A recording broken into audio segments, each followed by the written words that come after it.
नमस्कार दोस्तों, कैसे हो आप सब लोग। मैं रवि आपका स्वागत करता हूं आपके यूट्यूब प्लेटफॉर्म पे। तो दोस्तों, आज का जो वीडियो रहने वाला है वो आपका रीट थर्ड ग्रेड मेंस का नोटिफिकेशन रहने वाला है। ठीक है, इससे पहले जो मैंने वीडियो नोटिफिकेशन बनाया था वो आपके रीट थर्ड ग्रेड मेंस के लेवल फर्स्ट का नोटिफिकेशन था। ठीक है, और उसमें मैंने बोला था कि आपके इसमें जो सेकंड नोटिफिकेशन है वो लेवल 2 का रहने वाला है। लेवल 2 का मतलब आपके क्लास 6 से लेकर 8वीं तक के जो क्लास होती है उसमें जो अध्यापक पढ़ाते हैं उसको लेवल 2 बोला जाता है, और कक्षा 1 से 5 तक की क्लास वालों के जो टीचर होते हैं उनको लेवल 1 बोला जाता है।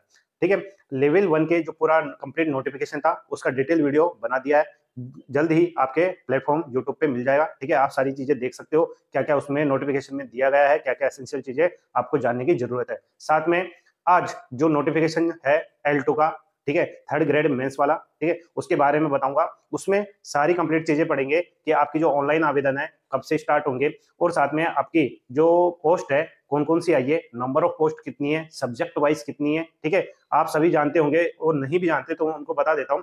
आपकी क्लास 1 से लेके 5 जिसे L1 बोला जाता है उसमें आपके सब्जेक्ट डिवाइडेशन नहीं होता, कॉमन सब्जेक्ट्स होती है। ठीक है, टीचर्स का कोई भी सब्जेक्ट रिलेटेड कोई स्पेसिफिक क्राइटेरिया नहीं होता, कॉमन सब्जेक्ट होती है। ठीक है, इसके बाद में लेवल 2 में यानी क्लास 6 से लेकर 8 तक में आपके सब्जेक्ट डिवाइड होती है, और सब्जेक्ट के अकॉर्डिंग आपके टीचर वहां पे होते हैं। ठीक है, इन चीजों को ध्यान में रखते हुए आपकी सब्जेक्ट वाइज पोस्ट अलग अलग होगी, और उनमें भी आपके कैटेगरी वाइज जो वैकेंसी है वो डिवाइड होती है। तो उसमें से कैटेगरी वाइज कितनी कितनी वैकेंसी है वो भी आप देखोगे। ठीक है, और नंबर ऑफ पोस्ट कितनी बनेगी और कितनी आई है वो भी देखेंगे, और पोस्ट इंक्रीज होगी या नहीं होगी इसके बारे में संपूर्ण चर्चा करेंगे। ठीक है, टाइम टू टाइम आपके सोशल मीडिया पे काफी अपडेट आते रहते हैं। ठीक है, आप उनको भी देखते होंगे। साथ में और कोई अपडेट जो इसमें नोटिफिकेशन में दिया गया है वो भी आपको मैं बताऊंगा। ठीक है, आपका एग्जाम सिलेबस क्या है, टॉपिक क्या है, सब्जेक्ट वाइज अगर आप चाहते हो कि पर्टिकुलर में अलग बना दूं पूरा सिलेबस, क्योंकि सब्जेक्ट वाइज आपके सिलेबस अलग अलग है ना, तो उन सब्जेक्ट्स के अलग अलग मैं सिलेबस के अकॉर्डिंग वीडियो बना दूंगा जिससे देखने वालों को भी परेशानी नहीं होगी। ठीक है, कोई अगर साइंस मैथ वाला है तो वो उसी के सिलेबस देखेगा, ना कि कंप्लीट। उसके लिए पूरा वीडियो चलाना बहुत मुश्किल हो जाता है, क्योंकि स्टूडेंट को आसान वही लगता है जो उसके लिए मतलब की चीज होती है। ठीक है, तो मैं यही करूंगा कि यहाँ पे जो मैं सिलेबस दिखाऊंगा मैं ओवरव्यू दे दूंगा, साथ में पर्टिकुलर वीडियो अलग से बनाऊंगा सब्जेक्ट वाइज सिलेबस के अकॉर्डिंग। ठीक है, मैं एक ओवरव्यू दे दूंगा कि जो आपका एग्जाम पैटर्न है, सिलेबस में क्या क्या चीजें आ रही है। ठीक है, एक तो ये, और आपकी एग्जाम डेट, जो भी टीचर की तैयारी कर रहे हैं थर्ड ग्रेड मेंस की, उन्हें एग्जाम डेट का भली बात ही पता है। ठीक है, कि कौन सी एग्जाम डेट रहने वाली है। ओके, इसके बाद में दोस्तों, अब जो कोई कैंडिडेट हमारी वीडियो को देख रहे हैं, ठीक है, या पहले से जुड़े हुए हैं या पहली बार वीडियो को देख रहे हैं, चैनल पे पहली बार आए, अब तक चैनल को सब्सक्राइब नहीं करो, सब्सक्राइब कर लीजिए, साथ में वीडियो को लाइक कीजिए, ज्यादा से ज्यादा शेयर कीजिए, और बेल आइकन दबाना ना भूलिए, जिससे आगामी जो भी कोई अपडेट होता हो यूट्यूब में, जितने भी कोई नए नोटिफिकेशन आते हैं उनकी सूचना आपको मिलती रहे। ठीक है, क्योंकि विभिन्न प्रकार की नई वैकेंसी आती है गवर्नमेंट के through, central government, state government, bank, railway, उनमें वैकेंसी का अप डाउन चलता रहता है, किसी में कम आ रही है, किसी में ज्यादा रही है, और किसी में क्या चीजें अपलोड हो रही है, दिक्कतें। तो दोस्तों, आप अभी देख सकते हो कि जब ये नोटिफिकेशन में आपको बताऊंगा कि क्या क्या चीजें दी गई है, तो उसमें काफी चीजें आपको देखने को मिलेगी। ठीक है, तो दोस्तों, अब तक फटाफट जो भी कैंडिडेट अब तक सब्सक्राइब कर लिए है, बढ़िया, ओके बात है। और जिन्होंने नहीं करा है तो जल्दी से ही चैनल को सब्सक्राइब कर लीजिए, और बिल्कुल एकांत में वीडियो देखिए, साथ में डिस्टरबेंस नहीं होना चाहिए, क्योंकि जब ये पूरा नोटिफिकेशन चलेगा तो दोस्तों क्या चीज आपके मतलब की छूट जाए पता नहीं, इसलिए वीडियो को शुरू से लेकर अंत तक देखिए, जिससे आप वो सारी जानकारियां प्राप्त कर सके जो इस नोटिफिकेशन में दी गई है। तो दोस्तों, शुरुआत करते हैं इस वीडियो की।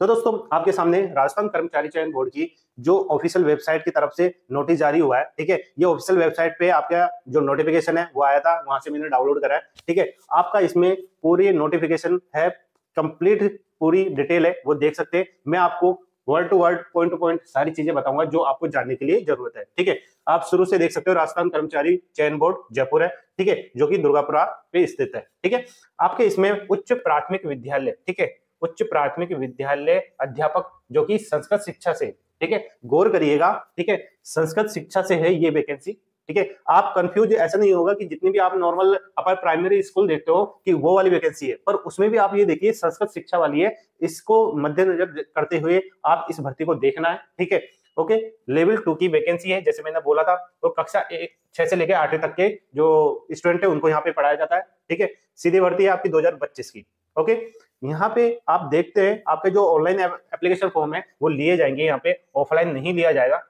ठीक है, जिनको भी आवेदन करना हो वो ऑनलाइन अपना आवेदन कर सकते हैं, और ऑनलाइन आवेदन कैसे करोगे उसकी भी संपूर्ण प्रोसेस मैं आपको इसी नोटिफिकेशन में बताऊंगा।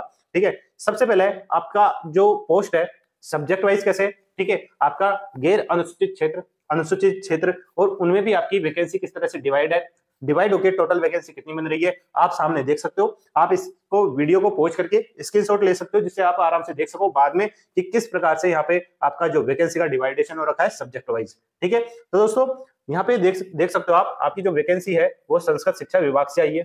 ठीक है, आपकी यहाँ पे प्रारंभिक शिक्षा विभाग से नहीं आई, ओनली संस्कृत शिक्षा विभाग से आई है। ये आपको गौर करने की जरूरत है। मैं बार बार इसलिए बता रहा हूँ क्योंकि कंफ्यूजन ना हो कि इस तरह से कम वैकेंसी क्यों आई है। ठीक है, कारण यही है, ये संस्कृत शिक्षा विभाग की टीचर की वैकेंसी है। ठीक है, यहाँ पे आप देख सकते हो आपके उच्च प्राथमिक विद्यालय अपर प्राइमरी स्कूल है, उनके टीचर की सीधी भर्ती है। ठीक है, लेवल 2 की सारी भर्ती है, सब्जेक्ट वाइज यहाँ पे डिवाइडेशन है। सबसे पहले संस्कृत की बात करेंगे, उसमें भी आपके गैर अनुसूचित क्षेत्र, जिसे क्या बोला जाता है आपका नॉन टीएसपी NTSP। ठीक है, गैर अनुसूचित क्षेत्र कितनी पोस्ट है 319 है, और अनुसूचित क्षेत्र यानी टीएसपी की कितनी पोस्ट देखने को मिलेगी 70। इसी प्रकार से आपका नेक्स्ट आता है हिंदी सब्जेक्ट, उसमें आपका नॉन टीएसपी का जो वैकेंसी है 156 है, अनुसूचित क्षेत्र की 18 है। इसके बाद में अंग्रेजी विषय की बात करते हैं, आपका गैर अनुसूचित क्षेत्र में 202 है, अनुसूचित क्षेत्र में 19 है। इसके बाद में सामाजिक विज्ञान की बात करेंगे। ठीक है, इसमें आपका गैर अनुसूचित क्षेत्र में 272 है और अनुसूचित क्षेत्र में 24 है। ओके, अब लास्ट बात करेंगे आपके गणित विज्ञान की, मैथ साइंस की। मैथ साइंस में दोस्तों गैर अनुसूचित क्षेत्र की 970 है और अनुसूचित क्षेत्र की 73 है। दोस्तों आप देख रहे होंगे टेबल में कि आपकी जो सबसे ज्यादा वैकेंसी आई है वो आपकी आई है साइंस मैथ में। ठीक है, साइंस मैथ में सबसे ज्यादा वैकेंसी है। जो संस्कृत विषय है उसमें भी काफी अच्छी वैकेंसी देखने को मिलेगी। ठीक है, ये मान लो सेकंड नंबर पे आपका साइंस मैथ के बाद में संस्कृत शिक्षा की आएगी, जिसमें सबसे ज्यादा पोस्ट है। ठीक है, तो दोस्तों वैकेंसी इस तरह से है। टोटल वैकेंसी यहाँ पे आप देख रहे होंगे 2123 वैकेंसी है। ठीक है, आपके यहाँ पे 2123 वैकेंसी है टोटल। ये वैकेंसी आपको यहाँ पे देखने को मिलेगी और यही वैकेंसी आपके सब्जेक्ट वाइज में टीएसपी नॉन टीएसपी में इस तरह से आपकी डिवाइड होगी। और साथ में जब आपका यहाँ पे सब्जेक्ट वाइज अलग अलग पोस्ट होगी, उसमें भी आपका जो कैटेगरी है कैटेगरी वाइज भी यहाँ पे डिवाइडेशन हो जाएगा। आपकी जनरल की SC ST OBC MBC और OBC और शहरिया, इनमें जब डिवाइडेशन होगा इन पोस्ट का पर्टिकुलर, तो दोस्तों बहुत कम वैकेंसी है जो आपके जो कैटेगरी वाइज में वो देखने को मिलेगी। दोस्तों इस बार कम से कम ये मान लो 15-20 सालों में ये पहली बार हुआ है जिसमें इतनी कम वैकेंसी आई है। कारण क्या है? कारण यह है कि ये जो वैकेंसी है ओनली संस्कृत शिक्षा विभाग की है, संस्कृत शिक्षा विभाग की है, इसलिए भर्ती सबसे कम है। अभी प्रारंभिक शिक्षा विभाग में वैकेंसियां नहीं आई। कारण क्या है दोस्तों? कारण आपको बता देता हूँ। सभी जो स्टूडेंट है तैयारी कर रहे हैं टीचर की 3rd ग्रेड की, वो इसीलिए इंतजार कर रहे थे कि वैकेंसी ज्यादा से ज्यादा है। कारण मैं स्टार्टिंग में बता देता हूँ, ठीक है। कारण यह है दोस्तों कि अभी आप अगर नॉलेज में हो, अपडेट हो सारी चीजों से, तो दोस्तों आपको पता है आपके जो स्कूल में 1st ग्रेड के अधिकारी होते हैं यानी टीचर होते हैं, उनका प्रमोशन पहले हो चुका है, ठीक है। उसके बाद में होगा किसका? 2nd ग्रेड टीचर का, उसके बाद में 3rd ग्रेड। पर अभी 2nd ग्रेड टीचर का प्रमोशन नहीं हुआ है, ठीक है। 2nd ग्रेड टीचर का प्रमोशन नहीं हुआ तो 3rd ग्रेड का प्रमोशन भी अटका हुआ है, ठीक है। जब ये प्रक्रिया चालू होगी यानी 2nd ग्रेड वाले जो टीचर है वो प्रमोट होंगे किसमें? 1st ग्रेड में। तो दोस्तों 2nd ग्रेड की सीटें खाली होंगी और उसके बाद में 3rd ग्रेड वाले जो प्रमोट होकर 2nd ग्रेड टीचर बनेंगे, तब जाके 2nd ग्रेड की जो 3rd ग्रेड है सॉरी उसकी पोस्ट क्रिएट होगी यानी खाली होगी। तब जाके बोर्ड द्वारा यदि शिक्षा विभाग द्वारा हर स्कूलों से ये चीजें कैलकुलेट करवाएंगे कि कितनी 3rd ग्रेड की वैकेंसी खाली है, सब्जेक्ट वाइज कितनी खाली है, एक लेवल 1 की कितनी खाली है, लेवल 2 की कितनी खाली है और लेवल 2 में सब्जेक्ट वाइज कितनी खाली है, ऐसे और कैटेगरी वाइज कितनी खाली। ये जब सारा डाटा शिक्षा विभाग के पास जाएगा और शिक्षा विभाग आपको जो बोर्ड है राजस्थान चयन कर्मचारी बोर्ड जयपुर, वहां पे अभ्यर्थना भेजेगा, तब जाके ये पूरी भर्ती होती है, तब जाके एक साथ वैकेंसी आती है। पर दोस्तों अभी 2nd ग्रेड के प्रमोशन नहीं हुए, तो दोस्तों 3rd ग्रेड के प्रमोशन भी अटके हैं और सीटें भी खाली नहीं है, ठीक है। पर अंदाजा ये है कि अगर 3rd ग्रेड के प्रमोशन 2nd ग्रेड में हो जाते हैं तो ये मान के चलिए कि जो आपकी वैकेंसी है वो कम से कम आपकी कितनी हो जाएगी? आपके लगभग ये वैकेंसी हो जाएगी 20 से 25 हजार की वैकेंसी यहाँ पे देखने को मिल जाएगी। तो दोस्तों 20 से 25 हजार की वैकेंसी कम नहीं होती, पर ये वैकेंसी तब क्रिएट होगी जब 2nd ग्रेड के प्रमोशन होंगे और फिर 3rd ग्रेड के प्रमोशन होंगे, तब जाके ये वैकेंसी क्रिएट होगी और तब जाके आपको ये भर्ती देखने को मिलेगी। पर अब नोटिफिकेशन निकल चुका है, ठीक है, और सभी स्टूडेंट जानते हैं, जो नहीं जानते उनको मैं बता देता हूँ कि आपके जब नोटिफिकेशन आ जाता है, ठीक है, नोटिफिकेशन आने के बाद में आपकी जितनी भी पोस्ट आती है कैटेगरी वाइज में, सब्जेक्ट वाइज में, टोटल में, है ना, तो उसमें आपका पहले जो प्रोविजन था ये था कि कम से कम 50% पोस्ट इंक्रीज कर सकते हैं, यानी बढ़ोतरी कर सकते हैं जितनी वैकेंसी आई है, ठीक है। पर उसमें भी संशोधन कर दिया है, संशोधन करके 50% को 100% कर दिया। अब वैकेंसी जितनी वैकेंसी आई है उसका 100% यानी बिल्कुल आपका 1 गुना वापस बढ़ सकती है। मान के चलिए अभी कितनी है 2123, ठीक है। पर ये संस्कृत शिक्षा विभाग की है, ठीक है, और कैटेगरी वाइज सब्जेक्ट वाइज अलग अलग है, ठीक है। अगर बढ़ेगी, ठीक है, बढ़ती है तो दोस्तों इसका 100% मान लो लगभग इतना ही गुना, इसका 2 गुना कर लो, ठीक है, 2 गुना कर लो, कितना होगा लगभग 4246 आपकी पोस्ट बन जाएगी, है ना। ये जब नोटिफिकेशन निकल चुका है इसके बाद की बात है, अगर सीटें इंक्रीज होती है तो पदों में बढ़ोतरी होती है, ठीक है। ये चीज आपके माइंड में क्लियर होना चाहिए, ठीक है। अगर आपको लगता है कि नहीं 15-20 हजार बढ़ जाए तो अच्छा रहे, दोस्तों ऐसा नहीं होता। आपका जो प्रोसेस है वो इसी तरीके से है कि जितनी वैकेंसी आपकी आई है उतनी ही आपकी 100% बढ़ सकती है। अगर बात करूं विशेष शिक्षा के टीचर की तो दोस्तों आप देख सकते हो आपके इतने सब्जेक्ट में, ठीक है, आपकी 5 सब्जेक्ट दी हुई है, 5 सब्जेक्ट में आपके विशेष शिक्षा की कोई भी वैकेंसी नहीं है, ना एमआई, आईडीडी, ठीक है, एमआर, इनमें आपकी बीएचआई, इस तरह से कोई विशेष शिक्षा के टीचर की वैकेंसी यहाँ देखने को नहीं मिली है। तो दोस्तों वो स्टूडेंट जो तैयारी कर रहे हैं स्पेशल एजुकेशन वाले, तो दोस्तों उनकी सीटें नहीं आई हैं, वो सोचे कि पोस्ट इंक्रीज हो जाएगी और हमारी सीटें भी आ जाएगी। नहीं दोस्तों ऐसा नहीं होगा। जब उनकी 0 सीट है तो 0 का डबल भी 0 ही होगा। तो दोस्तों वो अपनी तैयारी किसी और में लगा दे। आपके सेंटर की वैकेंसी है एनवीएस, केवीएस, उनमें भी काफी आने वाली है, ठीक है। अभी नोटिफिकेशन आने का अंदाजा था पर किसी प्रशासनिक कारण से वो अभी रुका हुआ है। तो दोस्तों जिन्होंने सीटेट कर रखा है, ठीक है, वो एनवीएस केवीएस का कंबाइंड नोटिफिकेशन आएगा, यानी बल्क में आपकी वैकेंसी आएगी। अप्रोक्सीमेट आपके 10,000 से लेके 15,000 या 20,000 तक की वैकेंसी वहां पे देखने को मिल जाएगी। कारण वहां है कि दोनों वैकेंसी कंबाइंड में आएगी, ठीक है। प्रोसेस सारा कॉमन रहेगा उसका। अब ये था विशेष शिक्षा और जिनकी वैकेंसी इसमें नहीं आई, ठीक है। अब दोस्तों अब वापस आते हैं अपने नोटिफिकेशन में, ठीक है। ये सारी चीजें थी जो आपको जानने की जरूरत थी, बताने की जरूरत थी, ठीक है। फिर भी किसी स्टूडेंट को कोई भी किसी भी तरह का कोई कंफ्यूजन है, कोई क्वेरी है, ठीक है, कोई सवाल पूछना चाहता है, कमेंट बॉक्स में कमेंट कर सकते हैं, आपका जवाब आपको मिल जाएगा, ठीक है। कंफ्यूज होने की जरूरत नहीं है आपको, ठीक है। अब आ जाते हैं दोस्तों आपका यहाँ पे आप देख रहे होंगे कि जो समान पात्रता परीक्षा है, ठीक है, जो टीचर की वैकेंसी की तैयारी कर रहा है राजस्थान में 3rd ग्रेड की, तो दोस्तों उसको पता है कि आपके यहाँ पे रीट 2022, ठीक है, रीट 2022 और रीट 2025, ये 2 साल आपके रीट पात्रता परीक्षा एग्जाम कंडक्ट हुई थी। जिन स्टूडेंट ने ये 2 एग्जाम्स क्वालिफाई करा है, कैटेगरी वाइज में जो मिनिमम पासिंग मार्क्स आपसे मांगा जाता था, ठीक है, वो क्वालिफाई करा है, तो दोस्तों वही स्टूडेंट इस एग्जाम को फिल कर सकते हैं, ठीक है। ये एलिजिबिलिटी का क्राइटेरिया है, इसको आपको पूरा करना है क्योंकि एग्जाम लग चुकी है। पहले जब फरवरी 2025 में फरवरी के अप्रोक्सीमेट मैं वो डेट अप्रोक्सीमेट ये मान के चलिए शायद 28 फरवरी एग्जाम थी, ठीक है। उस दौरान आपका रीट 2025 का एग्जाम कंडक्ट हुआ था, ठीक है। उसमें जो स्टूडेंट क्वालिफाई करे कैटेगरी वाइज जो एक मिनिमम क्वालिफाई मार्क्स आपको लाना था, तो दोस्तों वही स्टूडेंट यहाँ पे फॉर्म भर सकता है, ठीक है। अब यहाँ पे एक नजर देख लेते हैं कि किन स्टूडेंट ने रीट में कितना प्रतिशत लाया है और कौन एलिजिबल है, ठीक है। जैसा यहाँ पे मैंने बोला था राजस्थान पात्रता परीक्षा, ठीक है, 2022 और 2025, ठीक है। यहाँ पे न्यूनतम प्राप्तांक प्रतिशत अर्जित करना अनिवार्य है, ठीक है, जैसे मैंने बोला वो लिखा हुआ है, ओके। अब आ जाते हैं यहाँ पे परसेंटेज क्राइटेरिया दे रखा है कि किन स्टूडेंट के कैटेगरी वाइज में किनको कितना प्रतिशत लाना था आपका पात्रता परीक्षा में, ठीक है। आपका सामान्य यूआर की बात करते हैं, जनरल की बात करते हैं, तो दोस्तों इसमें न्यून टीएसपी में 60% और टीएसपी में 60% लाना है, ठीक है। जो एसटी कैंडिडेट है उन्हें अगर वो नॉन टीएसपी से है तो उन्हें 55% और टीएसपी से है तो 36% लाना जरूरी है। इसके बाद में अगर कैंडिडेट एससी, ओबीसी, एमबीसी और ईडब्ल्यूएस से बिलोंग करते हैं कैंडिडेट, तो उन्हें चाहे टीएसपी हो नॉन टीएसपी हो उन्हें 55% यहाँ पे लाना जरूरी है, मिनिमम क्राइटेरिया है। इसके बाद समस्त श्रेणी के विधवा, ठीक है, चाहे वो कैटेगरी किसी भी हो, UR, general, SC, OBC, MBC, किसी भी कैटेगरी की, अगर वो विधवा महिला है, ठीक है, परित्यक्ता महिला है, तो उनका क्राइटेरिया है नॉन टीएसपी में 50 और टीएसपी में 36, ठीक है। और समस्त श्रेणी के भूतपूर्व अगर कोई सैनिक है तो उन्हें 50% लाना अंक जरूरी है, ठीक है। आपके जो दिव्यांगजन अभ्यर्थी है, स्टूडेंट है, उनमें आपके कितने लाना जरूरी है? 40%। साथ में आपके शहरिया जनजाति जो भी कई कैंडिडेट है, शहरिया जनजाति कहाँ पे पड़ती है आपकी? राजस्थान के 12 जिले में। तो दोस्तों उनको यहाँ पे टीएसपी है, नॉन टीएसपी सॉरी, उनको 36% न्यूनतम अंक लाना जरूरी है, किसमें? राजस्थान पात्रता परीक्षा में, ठीक है, चाहे वो 2022 की हो या 2025 की हो, ठीक है।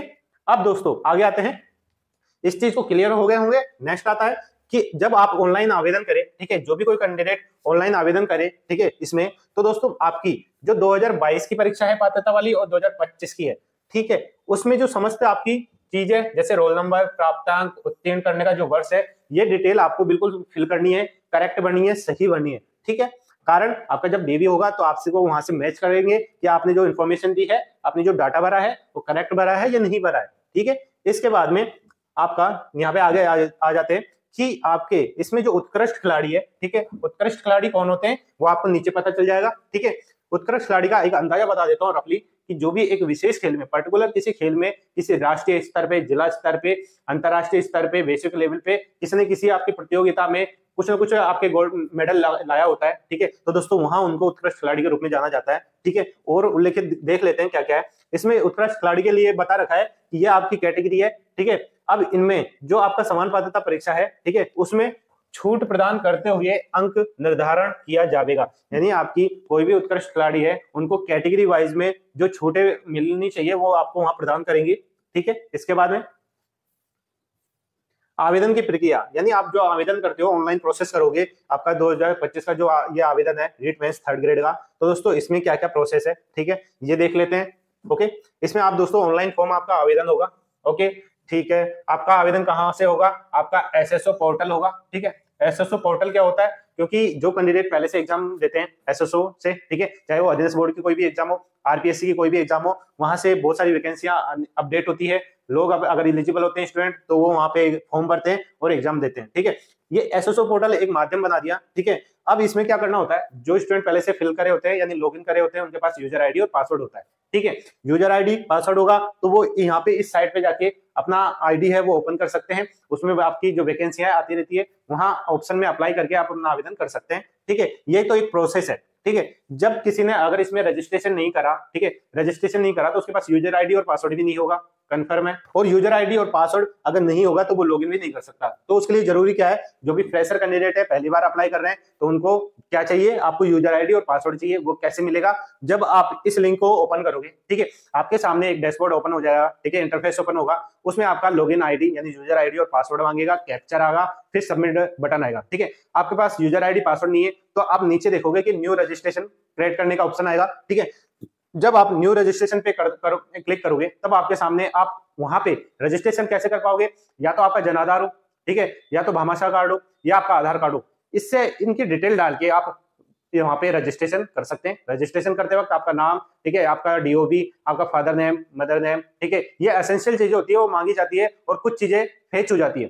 फेच का मतलब जो डाटा आधार कार्ड में आपका दिया गया है, तो आधार कार्ड की डिटेल डालोगे या भामाशाह की या जनाधार की, वो डिटेल अपने आप फेच कर लेगा, और कुछ एसेंशियल चीजें और मांगी जाएगी वो आपको फिल करनी है, ठीक है। आपका उसमें यूजर आईडी आप क्या बनाना चाहते हो, पासवर्ड क्या बनाना चाहते हो, वो आपको फिल करना है, और लास्ट सबमिट दबाना है। इस तरह से आपका जो एसएसओ आईडी का यूजर आईडी और पासवर्ड है वो क्रिएट हो जाएगा, ठीक है। आपके पास यूजर आईडी और पासवर्ड आ गया। अब आते हैं इस वापस वेबसाइट पे। जब ये वेबसाइट ओपन होगी तब आप वहां पे अपना यूजर आईडी, ठीक है, और पासवर्ड फिल करोगे, यानी लॉगिन करोगे। लॉगिन कर लिया आपने। लॉगिन करने के बाद में आपके सामने वापस एक इंटरफेस ओपन हुआ, बहुत सारी आपकी एप्लीकेशन वहां पे देखने को मिली। उस एप्लीकेशन में एक एप्लीकेशन आप देखोगे, सिटीजन ऐप G2C, ठीक है। ये एप्लीकेशन पे आप क्लिक करने के बाद में वापस एक नया इंटरफेस ओपन होगा, उसमें आपको दिखाई देगा रिक्वायरमेंट पोर्टल, ठीक है। रिक्वायरमेंट पोर्टल में जैसे ही क्लिक करोगे आपके सामने वापस एक नया डैशबोर्ड ओपन हो जाएगा, जिसमें आपकी कंप्लीट डिटेल रहेगी, ठीक है, यानी आपने आवेदन क्या क्या किया है, कितनी वैकेंसियों में किया है, ठीक है। और साइड में एक ब्लॉक में आता रहेगा कि आपकी जो प्रेजेंट में कितनी वैकेंसियां आ रही है, ठीक है, ये भी उसमें अपडेट होता रहेगा, ठीक है। और उसी में प्रत्येक वैकेंसी के नीचे लिखा रहेगा अप्लाई नाउ। आप जिस भी वैकेंसी में अप्लाई करना चाहते हो उसमें अप्लाई नाउ पे क्लिक करना है। जैसे ये अप्लाई नाउ, ठीक है, अप्लाई नाउ पे क्लिक करके आपके सामने जो एप्लीकेशन फॉर्म है वो ओपन हो जाएगा, ठीक है। और उसमें आप जो भी एसेंशियल चीजें फिल करोगे, ठीक है, वो आपकी फिल होती जाएगी। आपकी पर्सनल डिटेल, आपके एजुकेशन डिटेल, ये सारी चीजें वहां पे मांगी जाएगी, वो आपको बिल्कुल करेक्ट फिल करनी है, आपकी जो भी प्रमाण पत्र है उसमें से देख के, ठीक है। गलत इन्फॉर्मेशन बिल्कुल नहीं भरना है, ठीक है। अब दोस्तों जब यहाँ पे आप ये प्रोसेस करोगे, ठीक है, इस प्रोसेस में एक प्रोसेस और गुजरनी पड़ेगी आपको, और वो प्रोसेस क्या रहेगा, ओटीआर, ठीक है। ओटीआर का प्रोसेस रहेगा वन टाइम रजिस्ट्रेशन, ठीक है। अब वन टाइम रजिस्ट्रेशन का क्या मतलब है, एक जानकारी आपको दे देता हूं, ठीक है। वन टाइम रजिस्ट्रेशन का मतलब है कि आपका यहाँ पे एसएसओ आईडी एक प्लेटफॉर्म है, ठीक है, जिसमें आपके आरपीएससी, ठीक है, राजस्थान लोक सेवा आयोग और आरएसएसबी, यानी राजस्थान चयन कर्मचारी बोर्ड। तो दोस्तों इनमें विभिन्न प्रकार की वैकेंसियां आती है, ठीक है। तो दोस्तों पहले क्या होता था, इनकी पर्सनल अलग अपनी साइट होती है, ठीक है, वो वहां पे अपडेट करते रहते हैं कि ये वैकेंसी है ना, उनके एग्जाम ये हो रहे हैं, अप्लाई उनके आंसर की है अब आ रही है, एडमिट कार्ड अब आ रहे हैं, रिजल्ट अब आ रहे हैं, ठीक है, और साथ में उनका सिलेबस, ये कंप्लीट डिटेल वो अपनी साइट पे अपलोड करते थे, ठीक है। पर दोस्तों जब अप्लाई करना होता था, ठीक है, तो दोस्तों उनके लिए अलग अलग अप्लाई होने की जगह होती थी। पर दोस्तों समय के साथ में बदलाव हुआ, आपको एक प्लेटफॉर्म क्रिएट हुआ, उस प्लेटफॉर्म में आपको चाहे आरपीएससी के द्वारा कोई वैकेंसी आए या अधीनस्थ बोर्ड के द्वारा कोई वैकेंसी आए, वहां आपको कॉमन अपडेट मिल जाता है, ठीक है। ये आपका अच्छा प्लेटफॉर्म बन गया जहां पे आपको आरपीएससी और अधीनस्थ बोर्ड द्वारा जो भी कोई वैकेंसी आएगी वो यहाँ पे आपकी एसएसओ आईडी पे दिखने लग जाएगी, ठीक है। वन टाइम रजिस्ट्रेशन में दोस्तों आप सिर्फ एक बार आपका शुल्क जमा कराना होगा,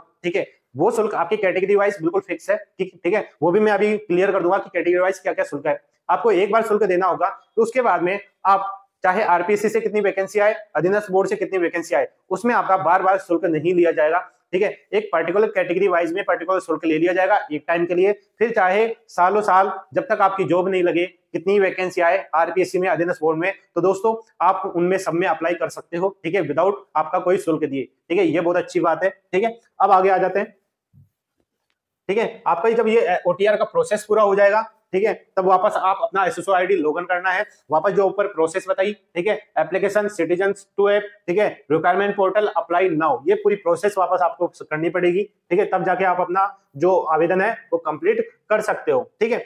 इसके बाद में दोस्तों देख लेते हैं और क्या जरूरी है आपके लिए। दोस्तों जो आपका ओटीआर है, ठीक है, ओटीआर वन टाइम रजिस्ट्रेशन, उसमें जो शुल्क है उसमें अभी बता देता हूँ। आपका अगर कोई सामान्य वर्ग है, ठीक है, सामान्य वर्ग में आपका क्रिमिलेयर कैटेगरी है, उसमें कौन आएगा, अन्य पिछड़ा वर्ग, अति पिछड़ा वर्ग के जो भी कैंडिडेट है, तो उनको यहाँ पे 600 रुपए का भुगतान करना होगा वन टाइम रजिस्ट्रेशन में। और इनके अलावा राजस्थान के नॉन क्रिमिलेयर कैटेगरी में अन्य पिछड़ा वर्ग, अति पिछड़ा वर्ग और आर्थिक रूप से कमजोर वर्ग, एससी एसटी कैंडिडेट है, तो उन्हें यहाँ पे 400 रुपए का शुल्क अदा करना पड़ेगा, ठीक है। इनके अलावा जो समस्त दिव्यांगजन कैंडिडेट है, वहां पे उनको 400 रुपए का भुगतान करना पड़ेगा। इस तरह से आपका वन टाइम रजिस्ट्रेशन में जो शुल्क है आपका ये भुगतान करना पड़ेगा, तब जाके आपका ओटीआर का प्रोसेस है वो पूरा होगा, ठीक है। ये ओटीआर का प्रोसेस पूरा होने के बाद में ही आपका जो एप्लीकेशन आवेदन है वो ओपन होगा, तभी आप अपना आवेदन कर सकेंगे, चाहे वो कोई सी भी वैकेंसी का हो। ओके, नेक्स्ट आते हैं। यहाँ पे देखो साफ दे दिया है, ओटीआर जमा कर चुके अभ्यर्थी दोबारा शुल्क दे नहीं होगा, यानी आपको जो भुगतान है एक बार ही करना है, उसके बाद में कोई सा भी आपका शुल्क नहीं लिया जाएगा, ठीक है। दोस्तों आज हो सकता है मेरी जो वॉइस है वो कम लगे, ठीक है, थोड़ी दबी हुई लगे, क्योंकि थोड़ा गला खराब हो रखा है, तो दोस्तों उस वजह से आपको थोड़ी सी वॉइस में आपको कमी लग सकती है, ठीक है। आप अपनी जो मोबाइल की वॉइस है, चाहे पीसी में देख रहे हो, ठीक है, या मोबाइल में, वॉइस बढ़ा के लीजिएगा, ठीक है। आज वॉइस कम है मेरी, ठीक है, गला खराब है इसलिए। एक इंपॉर्टेंट अपडेट, ठीक है, इंपॉर्टेंट अपडेट है और उस इंपॉर्टेंट अपडेट को आपको बता देना चाहता हूँ, ठीक है। जो भी कोई कैंडिडेट ये ओटीआर में प्रोसेस पूरा कर देते हैं, आपके पास यूजर आईडी पासवर्ड हो जाते हैं, ठीक है, चाहे आपकी आरपीएससी की एग्जाम हो, अधीनस्थ बोर्ड की एग्जाम हो, ठीक है, उसमें मान लो आपने बहुत सारी एक वित्तीय वर्ष होता है, सब जानते हैं वित्तीय वर्ष क्या होता है, फिर भी बता देता हूँ। इसमें जो वित्तीय वर्ष मांगा जा रहा है आपका कितना है, 1 अप्रैल से लेके आपका 31 मार्च, ठीक है, ये आपका वित्तीय वर्ष है। इस वित्तीय वर्ष में आपके मान लो मल्टीपल आपकी वैकेंसी निकली है, ठीक है, मल्टीपल वैकेंसी में आप एलिजिबल होते हो, आप फिल करते हो, ठीक है। ये या तो आप प्रैक्टिस के हिसाब से फिल कर देते हो, ठीक है, किसी भी मान लो आपने आवेदन कर दिया है, ठीक है। अब दोस्तों आपकी एग्जाम, कोई भी 2 एग्जाम, ठीक है, जिसमें आपने आवेदन करा है, ठीक है, जब एग्जाम की डेट आती है, आप या तो बीमार हो जाते हो, आप टाइम पे पहुंच नहीं पाते अपने सेंटर पे, ठीक है, या किसी और कारणवश आप एग्जाम में अपीयर नहीं हो पाते, किसी भी 2 एग्जाम में, ठीक है, इस वित्तीय वर्ष में 1 अप्रैल से लेके 31 मार्च में। तो दोस्तों जब ये 2 एग्जाम आप स्किप कर देते हो, अपीयर नहीं होते हो, तब नेक्स्ट जो आप कभी भी कोई भी एग्जाम है उनका फॉर्म भरोगे, ठीक है। तो दोस्तों फॉर्म भरने से पहले आपका यहाँ पे पेनल्टी शुल्क लिया जाएगा। और वो क्यों लिया जाएगा दोस्तों, जो आपकी आईडी है वो ब्लॉक कर दी जाती है, कारण क्योंकि आपने 2 एग्जाम छोड़ दी है, ठीक है। अब दोस्तों ये छोड़ने का और ये ब्लॉक करने का मतलब क्या है दोस्तों, आपसे वन टाइम रजिस्ट्रेशन लिया जा रहा है, ठीक है। वन टाइम रजिस्ट्रेशन का मतलब ही यही है कि आप सिर्फ एक बार पेमेंट करो, उसके बाद कितनी वैकेंसी आए उसमें आपको शुल्क देना नहीं पड़ेगा, ठीक है। पर इसका जो दुरुपयोग है वो यही है कि लोग बहुत सारी वैकेंसी आती है, फिल कर देते हैं, अगर इच्छा होती है तो जाते हैं, पास में सेंटर आता है तो जाते हैं, दूर आएगा तो नहीं जाएंगे, होगा क्या, आपका चाहे वो आरपीएससी करवाता हो या अधीनस्थ बोर्ड करवाता हो, उनका जो पैसा है वो खराब होता है। उनको मद्देनजर रखते हुए, क्योंकि काफी चीजें प्रोसेस करनी पड़ती है एक एग्जाम को कंडक्ट करवाने के लिए, तो दोस्तों उनको मद्देनजर रखते हुए ये प्रोसेस करी हुई है कि आपने अगर वित्तीय वर्ष में कोई भी 2 एग्जाम स्किप करी, ठीक है, कारण कुछ भी हो सकता है, ठीक है, तो दोस्तों उस दौरान नेक्स्ट वैकेंसी जब अप्लाई करोगे, अप्लाई करने से पहले आपसे 750 रुपए का भुगतान मांग लिया जाएगा। जब आप ये पेमेंट करोगे, आफ्टर दैट ही आपकी जो आईडी है वो अनब्लॉक करी जाएगी, उसके बाद ही आप अपना जो आवेदन है नेक्स्ट जो वैकेंसी में उसमें कर पाओगे, ठीक है। एक स्टेज तो यही थी, ठीक है। अब नेक्स्ट आते हैं, आपका इसी वित्तीय वर्ष में नेक्स्ट कोई भी 2 एग्जाम में वापस स्किप हो जाती है, ठीक है, वापस स्किप हो जाती है किसमें, इसी वित्तीय वर्ष में, तो दोस्तों वापस अगेन आपकी आईडी ब्लॉक कर दी जाएगी, ठीक है। आईडी को अनब्लॉक करने के लिए आपको पेमेंट करना होगा इस बार कितने का, दुगना, ठीक है, दुगना यानी 1500 रुपए का। वापस अगर कोई नई वैकेंसी आती है, ठीक है, या फिर कुछ भी होता है, तो उस दौरान आपको वापस ये 1500 रुपए का शुल्क अदा करना पड़ेगा। उसके बाद ही आप नई वैकेंसी में अप्लाई कर सकते हो। इस चीज को ध्यान रखना है, इंपॉर्टेंट है। आप वही वैकेंसी में अप्लाई करें जिसमें आप एलिजिबल हो और जिसको आप देने के लिए बिल्कुल डेडिकेटेड हो, ठीक है। ये चीज इंफॉर्मेशन बहुत जरूरी है, ध्यान रखना है, ठीक है। अब यहाँ पे दोस्तों राजस्थान राज्य से भिन्न अन्य राज्य, ठीक है, यानी अन्य अदर स्टेट के कैंडिडेट है कौन से, आपका यहाँ पे अनुसूचित जाति, अनुसूचित जनजाति, अन्य पिछड़ा वर्ग, अति पिछड़ा वर्ग और आर्थिक रूप से कमजोर वर्ग के अगर कोई कैंडिडेट है, ठीक है, अदर स्टेट से है, राजस्थान की वैकेंसी में अप्लाई कर रहे हैं, तो वो किस कैटेगरी में अप्लाई करेंगे, सामान्य वर्ग में, ठीक है, यानी उनको सामान्य वर्ग में ही माना जाएगा, उनको सामान्य वर्ग में ही अप्लाई करना पड़ेगा, उनके पास में ऑप्शन नहीं है, ठीक है। और उनको ओटीआर जो प्रोसेस होगा उनमें भी वही शुल्क देना पड़ेगा, सामान्य वर्ग वाला। ओके, क्लियर है, आगे आ जाते हैं, ठीक है। अब दोस्तों यहाँ पे जो आपका पोस्ट है, जो आपने जो स्टार्टिंग में टेबल बताई है कि सब्जेक्ट वाइज कितनी है, सब्जेक्ट में आपका नॉन टीएसपी टीएसपी कितनी वैकेंसी बटी हुई है, तो दोस्तों यहाँ पे देख सकते हो कि आपका विषयवार जो आपकी टेबल है क्रिएट हुई है वो नीचे दी गई है, टेबल की संख्या दी गई है, आपका नोटिफिकेशन में नीचे पूरा दिया गया है कि आपकी जो वैकेंसी है वो सब्जेक्ट वाइज, और सब्जेक्ट में भी आपका गैर अनुसूचित क्षेत्र यानी नॉन टीएसपी और अनुसूचित क्षेत्र यानी टीएसपी में कैसे बटी हुई है, ठीक है। अब आगे आ जाते हैं, यहाँ पे दोस्तों एक इंफॉर्मेशन है, गैर अनुसूचित क्षेत्र यानी नॉन टीएसपी, ठीक है, इनकी जो पोस्ट है उनके विरुद्ध आप कौन अनुसूचित क्षेत्र के निवासी आवेदन कर सकते हैं, ठीक है। इस बात को समझिएगा कि 2 चीजें होती है, वापस बताता हूं आपको, एक तो नॉन टीएसपी, ठीक है, और आप एक के टीएसपी, ठीक है। तो दोस्तों टीएसपी नॉन टीएसपी कौन आता है वो चीजें भी आपको क्लियर कर देता हूँ, रफली आइडिया। जो राजस्थान के नीचे के वो जिले हैं, ठीक है, डूंगरपुर, बांसवाड़ा, ठीक है, उदयपुर, प्रतापगढ़, सलूंगर, इस टाइप के आपके कम से कम 7-8 जो जिले हैं वो आते हैं इसमें टीएसपी एरिया में, ठीक है। अब यहाँ पे जो टीएसपी एरिया के कोई कैंडिडेट है, ठीक है, वो इनमें जो आपके पोस्ट क्रिएट हुई है, ठीक है, और इनमें जो आपके पोस्ट क्रिएट हुई है, ठीक है, तो दोस्तों ये वाले कैंडिडेट टीएसपी वाले इनमें अप्लाई कर सकते हैं, यानी नॉन टीएसपी में जो जितने जिले आ रहे हैं उनमें अप्लाई कर सकते हैं, पर नॉन टीएसपी वाले कैंडिडेट इन जिलों में अप्लाई नहीं कर सकते। इस चीज को क्लियर है, ठीक है, क्लियर है, नहीं क्लियर है तो यहां समझ लेते हैं। जो भी गैर अनुसूचित क्षेत्र की आपकी पोस्ट क्रिएट है, ठीक है, तो दोस्तों उनके विरुद्ध जो टीएसपी के निवासी है, निवासी वो आवेदन कर सकेंगे, ठीक है। यदि अभ्यर्थी का चयन अनुसूचित क्षेत्र में नॉन टीएसपी दोनों में होता है तो अभ्यर्थी को जब डीबी होगा, दस्तावेज सत्यापन होगा, ठीक है, उसमें आपकी प्राथमिकता मांगी जाएगी। ये प्राथमिकता क्या रहेगी, वो प्राथमिकता डाल देगा, उसके अकॉर्डिंग उसको पोस्ट और जगह मिल जाएगी, ठीक है। इस तरह से ये चीजें हो जाएंगी, ठीक है। और साथ में सेकंड, अनुसूचित क्षेत्र के उपयुक्त पदों के लिए केवल राजस्थान राज्य के अनुसूचित क्षेत्र के स्थान निवासी ही आवेदन कर सकेंगे। आप क्लियर हो गया, केवल बोल दिया, यानी जो भी कैंडिडेट टीएसपी एरिया से बिलोंग करते हैं, ठीक है, वो टीएसपी एरिया के ही जो राजस्थान वाले हैं वो ही आवेदन कर सकेंगे, जो अदर स्टेट के हैं वो भी इनमें अप्लाई नहीं कर सकते। क्लियर हो गया है? अगर क्लियर नहीं हुआ तो दोस्तों थोड़ा टाइम लगता है, क्योंकि ये चीजें हैं जो टेक्निकल होती है, ठीक है, जो स्टूडेंट नहीं जानते उनको नहीं समझ में आता है पहली बार में, ठीक है। कमेंट बॉक्स से कमेंट कर सकते हो, वापस क्लियरिफिकेशन कर दूंगा, ठीक है। इसके बाद में जो भी यहाँ पे महिला भूतपूर्व सैनिक उत्कृष्ट खिलाड़ी है, उनका जो रिजर्वेशन के अकॉर्डिंग जितने पोस्ट आनी है वो हॉरिजॉन्टल रिजर्वेशन के अकॉर्डिंग यहाँ पे टेबल में आ जाएगी अपने आप, ठीक है। इसमें आप देख सकते हो पदों की संख्या में परीक्षा परिणाम से पूर्व तक कमी या बढ़ोतरी करने का अधिकार आपका जो सरकार के पास है या बोर्ड के पास है, ठीक है। ये चीजें मैंने स्टार्टिंग में बता दी थी कि आपकी जो पोस्ट है कम भी हो सकती है, बढ़ भी सकती है, और बढ़ कितनी सकती है, पहले 50% का क्राइटेरिया था, अब बढ़ गया 100% का। 100% कब तक बढ़ सकता है, जब आपका एग्जाम का जो रिजल्ट है वो ना आया हो, आपके रिजल्ट के एग्जाम से पहले ही यहाँ पे आपकी बढ़ोतरी हो सकती है, कमी हो सकती है, और कमी और बढ़ोतरी किस हिसाब से होगी, पहले 50% होती थी माना जाता था, और उसको बढ़ा के 100% कर दिया, यानी जितनी पोस्ट है उसका डबल। ओके, क्लियर है। आगे आते हैं।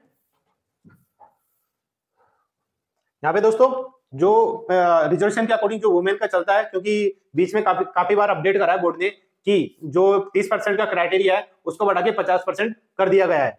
तो दोस्तों उसमें क्या होगा, जो महिला हेतु रिक्तियों का आरक्षण है, जैसे आपका हॉरिजॉन्टल, तो उसमें पहले आपका 30% का अकॉर्डिंग यहाँ पे आपकी पोस्ट आपकी बनेगी, किसकी, वुमेन की। ठीक है, अब महिला अभ्यर्थियों का जो आरक्षण है उस वर्ग में जो महिला आवेदक है, ठीक है, उसको ही उसी वर्ग के अकॉर्डिंग वहां पे जो पोस्ट है क्रिएट होगी। ठीक है, किसी भी वर्ग, ठीक है, सामान्य, SC ST, अन्य पिछड़ा वर्ग, जितने भी आपके यहाँ पे हैं, उसमें पात्र या उपयुक्त महिला अगर आवेदक उपलब्ध नहीं है, यानी आपकी वुमेन की जो पोस्ट है, ठीक है, मान लो आपकी वुमेन की किसी भी कैटेगरी की पोस्ट है, उसमें रिजल्ट आता है, उस कैटेगरी में अगर महिला की कोई सीट नहीं आई, यानी कोई महिला आवेदक उपलब्ध नहीं है, ठीक है, एलिजिबल में नहीं है, तो दोस्तों उसमें उसी वर्ग के जो मेल कैंडिडेट है उनको वो सीट दे दी जाती है। ठीक है, तो दोस्तों ये आपकी प्रोसेस है, टेक्निकली जो जरूरी है चीजें हर कोई नहीं बताता। ठीक है, इसलिए मेरा बिल्कुल यही है कि आपको वो चीजें बताई जाए जो और कोई प्लेटफॉर्म ना बता पाए। ठीक है, क्लियर है। इसलिए मैं कहता हूं जो भी कैंडिडेट वीडियो देख रहे हैं शुरू से, तो दोस्तों लास्ट तक देखिए। अभी तो ये चीजें, बहुत सारी चीजें जो अपडेट आपको देखने को मिलेगी, ठीक है, वो सारी अपडेट आपको इसी प्लेटफॉर्म पे मिलेगी। ठीक है, उसके लिए करना क्या होगा, आपको चैनल को सब्सक्राइब करना होगा, बेल आइकन दबाना होगा, जिससे आपको टाइम पे जब भी कोई अपडेट आता है, जैसा भी जिस भी वैकेंसी का आता हो, उसका अपडेट आपको मिल सके। ठीक है, साथ में टेलीग्राम पे भी आपको अपडेट कर दिया जाएगा। ओके, अब आ जाते हैं वापस। हो गया क्लियर, पुरुष आवेदक द्वारा भरा जाएगा। ओके, अब आ जाते हैं यहाँ पे आपका जो भी महिलाओं के 30% आरक्षित है, ठीक है, उनमें आपका विधवा, ठीक है, और 2% परित्यक्ता वाले, यानी 8% किसका है, 8% तो विधवाओं का है और 2% आपका परित्यक्ता वाली महिलाओं के लिए आरक्षित है। ठीक है, जब ये टेबल आएगी, टेबल में मैं बता दूंगा किस तरह से आपकी जो पोस्ट है वुमेन की, ठीक है, वो डिवाइडेशन है। ठीक है, अब मैं हाईलाइट करके, पहले ही बोर्ड ने हाईलाइट करा है, यानी ये चीज आपको जानने की जरूरत है। ठीक है, क्या है, पात्र तथा उपयुक्त महिला अभ्यर्थी, ठीक है, उपलब्ध ना होने की दशा में उनके लिए इस प्रकार आरक्षित रिक्तियां उस वर्ग के पुरुष अभ्यर्थियों द्वारा भरी जाएगी जिसके लिए रिक्तियां आरक्षित है। यानी SC में अगर महिला कैंडिडेट उपलब्ध नहीं है रिजल्ट आने के बाद में, ठीक है, तो दोस्तों SC के ही मेल कैंडिडेट को वो पोस्ट दे दी जाएगी। वापस यहाँ पे क्लियर कर दिया गया है। ठीक है, अब महिला अभ्यर्थियों के लिए, ठीक है, जो आरक्षित रिक्ति पश्चिमवर्ती वर्ष के लिए अग्रनिर्णित नहीं की जाएगी। ठीक है, यानी जो रिक्तियां रह गई है वुमेन की, वो बैकलॉग में नहीं जाएगी, आगे नहीं जाएगी, उनको उनके उसी वर्ग के पुरुष द्वारा फिल कर दिया जाएगा। ठीक है, ये चीज थी जो आपको जानने की जरूरत थी। अब आगे आ जाते हैं भूतपूर्व सैनिक। तो दोस्तों काफी स्टूडेंट होते हैं, ठीक है, हालांकि नॉर्मल स्टूडेंट होते हैं, पर उनको उनके मान में भी ये चीज होता है कि जो भूतपूर्व सैनिक होते हैं कौन होते हैं। ठीक है, एक आता है इंग्लिश में एक्स सर्विसमैन और एक भूतपूर्व सैनिक, क्या दोनों सेम है या अलग अलग है? तो दोस्तों इसके लिए पर्टिकुलर वीडियो बनाएंगे, और वीडियो कब बनाऊंगा, तो दोस्तों जब तक आप ज्यादा ज्यादा कमेंट, ज्यादा ज्यादा लाइक और ज्यादा ज्यादा आप शेयर नहीं करोगे, ठीक है, जिससे हमारा भी जो मनोबल है वो बढ़े और लगे कि हाँ वाकई में स्टूडेंट जानने के इच्छुक है, तो हमारा भी मनोबल बढ़ता है, हम भी ज्यादा ज्यादा अपडेट और बहुत कुछ करने की आगे मनोबल बढ़ता है, कॉन्फिडेंस होता है। ठीक है, इसलिए आपको जरूरी है कि आप चैनल को सब्सक्राइब करें, ठीक है, वीडियो लाइक कीजिए, शेयर कीजिए, बेल आइकन दबाइए, ठीक है, जिससे हम आगे से आगे नई वैकेंसी में जो भी नया अपडेट होता हो, जो भी आपके लिए जो जरूरी है, ठीक है, जो बेरोजगार है उनको जो भी वैकेंसी आती है सरकार द्वारा, वो यहाँ बताए जाए आपके इस प्लेटफॉर्म के जरिए। ठीक है दोस्तों, यहाँ पे भूतपूर्व सैनिक है, उनमें जो भी आरक्षण पद है, ठीक है, किस तरह से आते हैं, ठीक है, और कौन कौन यहाँ पे जो भूतपूर्व सैनिक है उनको माना जाता है, उनके लिए क्या क्या विशेष प्रक्रिया है, क्या क्या छूट है, वो सारी चीजें यहाँ पे दी गई है। ठीक है, जो भी भूतपूर्व सैनिक है वो अब वीडियो को पॉज करके ये सारी डिटेल देख सकता है। ठीक है, वीडियो को पॉज करके स्क्रीनशॉट ले सकता है।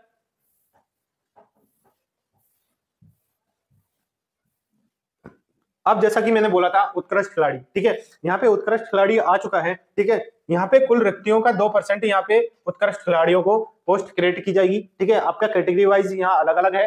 ठीक है, हॉरिजॉन्टल रिजर्वेशन के अकॉर्डिंग यहाँ पे आपकी सीट क्रिएट हो जाती है 2% के अकॉर्डिंग। ओके, अब यहाँ पे उत्कृष्ट खिलाड़ी कौन माना जाता है, देख यहाँ पे साफ है, किसी उल्लेखित खेलकूद, ठीक है, किसी भी खेलकूद में आपका या तो अंतरराष्ट्रीय टूर्नामेंट हो या चैंपियनशिप हो, उसमें व्यक्ति से यानी स्वयं अकेले या टीम में आप भारतीय टीम का प्रतिनिधित्व करते हो, ठीक है, तो वो उस उत्कृष्ट खिलाड़ी में माना जाएगा। यहाँ पे अंतरराष्ट्रीय खेल संस्थाओं के सारे नाम दिए गए जिनमें वो भाग लिया हो और वहां पे कुछ ना कुछ मेडल लाया हो। ठीक है, यहाँ पे देख सकते हो विभिन्न प्रकार की अंतरराष्ट्रीय संस्थाओं का नाम है और उनके द्वारा जो भी आपकी टूर्नामेंट या चैंपियनशिप कराई जाती है उनका नाम है। ठीक है, ओलंपिक, एशियन, दक्षिण एशियन गेम्स, राष्ट्रमंडल, वर्ल्ड कप और एशियन चैंपियनशिप, इस टाइप के आपकी जो टूर्नामेंट चैंपियनशिप है उनमें पार्टिसिपेट किया हो, भारत का प्रतिनिधित्व करा हो और कुछ ना कुछ मेडल, ठीक है, वो जीत के लेकर आए हो, तो दोस्तों उनको उत्कृष्ट खिलाड़ी में माना जाएगा और उनको भी हॉरिजॉन्टल रिजर्वेशन के अकॉर्डिंग 2% यहाँ पे मिलेगा। ओके, और साथ में उन्होंने क्या क्या आपके काम की हैं, कब कि जिले वाइज, राष्ट्रीय वाइज, अंतरराष्ट्रीय वाइज उन्होंने किस खेल में क्या क्या मेडल जीता है, उसके आधार पे भी वो शामिल माना जाएगा। ये आप देख सकते हो, वीडियो को पॉज करके रीड कर सकते हो, स्क्रीनशॉट ले सकते हो। इसके बाद में चलते हैं दिव्यांगजन निःशक्तजन के लिए प्रावधान, क्या क्या प्रावधान दिए गए, ठीक है, कौन कौन से किनको दिव्यांगजन माना जाता है, ठीक है, वो दिया गया है। यहाँ पे समूह देख सकते हो, दृष्टि बाधित, श्रवण बाधित, ठीक है, इसके बाद में सेरेब्रल पाल्सी, कुष्ठ रोग, बौनापन, एसिड पीड़ित, मांसपेशियों की डिस्ट्रोफी सहित चलन निःशक्तता, ठीक है, इसके बाद में ऑटिज्म आ जाता है, बौद्धिक निःशक्तता आ जाता है, लर्निंग निःशक्तता आ जाता है। ये आपके ग्रुप है, ग्रुप के अकॉर्डिंग आपकी जो बेंचमार्क है होती है, यानी दृष्टि में आपका अलग अलग है, बी, ठीक है, बी में नेत्रहीन आता है, एलबी कम दृष्टि। ये आपके जो पर्टिकुलर ग्रुप है, पर्टिकुलर ग्रुप में भी आपके क्या क्या चीजें जो एक बेंचमार्क डिसाइड होता है, स्टैंडर्ड तय होता है, उसमें उन्हीं को ही ये चीजें रिजर्वेशन मिला है, ठीक है, वही यहाँ पे आपको दिव्यांगजन कैंडिडेट में माना जाएगा। ठीक है, इस चीज को आपको देख सकते हो। इसके बाद में यहाँ सारी डिटेल है दिव्यांगजन अभ्यर्थी की, क्या क्या चीजें उनको छूट है, क्या क्या प्रोविजन है उनको एक विशेष भर्ती में। ठीक है, अब आ जाते हैं वेतन के लिए। दोस्तों सबका फेवरेट है कि कोई भी वैकेंसी निकलती है तो उसकी वेतन कितना मिलता है, महीने का सैलरी क्या मिलती है, अलाउंस क्या मिलता है। तो दोस्तों आपको बता देना चाहता हूं, जो आपकी 3rd ग्रेड की वैकेंसी है, ठीक है, चाहे वो L1 की हो, ठीक है, या फिर L2 की हो, ठीक है, L1 में आपके क्लास 1 से लेके 5 तक, L2 में आपकी क्लास 6 से लेके 8 तक ये टीचर आपको पढ़ाते हैं। ठीक है, आप देख सकते हो लेवल 1 में क्लास 1 से लेके 5 तक, लेवल 2 में कक्षा 6 से लेके 8 तक टीचर अलग अलग होते हैं, सब्जेक्ट वाइज अलग अलग होते हैं, पर दोस्तों उनको जो सैलरी है ना, सैलरी बिल्कुल सेम मिलती है। कितनी मिलेगी सैलरी आपको मिलेगी, यहाँ पे लेवल 10 के अकॉर्डिंग सैलरी मिलेगी। ठीक है, अब दोस्तों लेवल 10 क्या होता है, इससे पहले जो मैंने लेवल 1 का नोटिफिकेशन का वीडियो बनाया था उसमें भी मैंने आपसे बोला था कि लेवल 10 क्या होता है। ठीक है, और लेवल 10 में जो ग्रेड पे है वो कितनी बनती है और ग्रेड पे के अकॉर्डिंग आपकी जो सैलरी है महीने की वो कितनी बनेगी, ये मैंने बोला था कि जो भी कैंडिडेट इस वीडियो को देख रहे हैं, ठीक है, या कभी भी किसी भी कंडीशन में देख रहे हो, तो दोस्तों वो इस चीज की नॉलेज रखता है स्टूडेंट, तो इसकी जानकारी वो कमेंट बॉक्स में दे सकता है कि लेवल 10 में क्या ग्रेड पे रहती है, क्या सैलरी बनेगी। ठीक है, मैं तो बताऊंगा लास्ट में कि आपका लेवल 10 में क्या सैलरी बनेगी, वो वीडियो को लास्ट में बताऊंगा। ठीक है, आप वीडियो को अंत तक बने रहिएगा। ठीक है, आपकी इतना ही ध्यान रखना है, आपकी जो सैलरी है लेवल 10 में है। ओके, अब दोस्तों यहाँ पे लेवल 10 की जो आपकी वैकेंसी है इसमें क्या क्या होगा। ठीक है, आपका इसमें 2 साल तक आप परीक्षा विधीन रहेंगे, यानी प्रोबेशन पीरियड रहेगा। मान लो आपका लास्ट मेरिट में नाम आ जाता है, आपकी पोस्टिंग हो जाती है, तो 2 साल तक आप प्रोविजन पीरियड में रहते हो। ठीक है, उस प्रोविजन पीरियड में आपको फुल सैलरी नहीं मिलती, फुल सैलरी के एक अलावा आपको निश्चित आपकी सैलरी मिलती है। ठीक है, मान लो आपकी कोई 50,000 की सैलरी बन रही है, ठीक है, मान लो उसमें से भी आपका, ये मान लो आपका 2 साल तक मंथली सैलरी 20 से 25,000 के बीच में आपको नियत कर दी जाएगी। ठीक है, कोई अलाउंस आपके ऐड नहीं होंगे। ठीक है, ये साफ दिया गया है। अन्य कोई भत्ते, मकान किराया भत्ता, महंगाई भत्ता, शहरी क्षतिपूर्ति भत्ता, विशेष वेतन आदि देय नहीं होंगे तब तक जब तक आपका प्रोबेशन पीरियड चल रहा है, और प्रोबेशन पीरियड आपका 2 साल का होता है। इस चीज को आपको ध्यान में रखना है। अन्य जो भी सुविधा है, अवकाश है राज्य सरकार के, वो मिलेंगे सभी को कॉमन। ओके, और साथ में आपका राजस्थान संस्कृत शिक्षा राज्य एवं अधीनस्थ सेवा विद्यालय नियम जो 2015 है, उसमें जो प्रावधान है, जो संशोधन होंगे वही आप पर लागू होंगे। ठीक है, इन नियम के अनुसार ही आपको सारी चीजें प्रोवाइड होंगी। ठीक है, लागू होगी। अब आते हैं आपकी जो पात्रता है, यानी लेवल 2 कक्षा 6 से लेकर 8 तक, इसमें सब्जेक्ट वाइज क्या पात्रता रहने वाली है। ठीक है, वो बिल्कुल करेक्ट धीरे धीरे पढ़ेंगे, जिससे कोई भी स्टूडेंट अगर एलिजिबिलिटी रखता है तो वो बिल्कुल अपनी एलिजिबिलिटी पहचान सके और आवेदन कर सके। अब शुरू में आपके बात करेंगे, कक्षा 6 से लेकर 8 तक की वैकेंसी है, कॉमन है, बार बार बताने की जरूरत नहीं है। बताऊंगा सिर्फ क्या सब्जेक्ट, कि सब्जेक्ट वाइज क्या क्या अंतर आएगा। ओके, सबसे पहले बात करेंगे आपकी संस्कृत सब्जेक्ट की। ठीक है, संस्कृत सब्जेक्ट की आपकी जो एजुकेशन क्वालिफिकेशन है उसके ऊपर बात करेंगे। तो दोस्तों सबसे पहले ए पॉइंट पे आते हैं। ठीक है, इसमें क्या मांगा गया है, शास्त्री। ठीक है, शास्त्री मांगा गया है। इसमें इसके समतुल्य पारंपरिक संस्कृत शिक्षा भी माना जा सकता है, और साथ में प्रारंभिक शिक्षा में 2 साल का डिप्लोमा, चाहे वो किसी भी नाम से जाना जाता हो, वो आपके पास होना चाहिए, तब जाके ये आप फॉर्म भर सकते हो। ठीक है, अभी पहला पॉइंट है ए, पहले ए की बात करेंगे, फिर बी की पॉइंट बात करेंगे। जब ए और बी में आप दोनों एलिजिबल हो, दोनों क्वालिफिकेशन रखते होंगे, तभी आप आवेदन कर सकते हो। मात्र ए पॉइंट में जो क्वालिफिकेशन है उसके आधार पे आप आवेदन नहीं कर पाओगे। ठीक है, आगे आते हैं।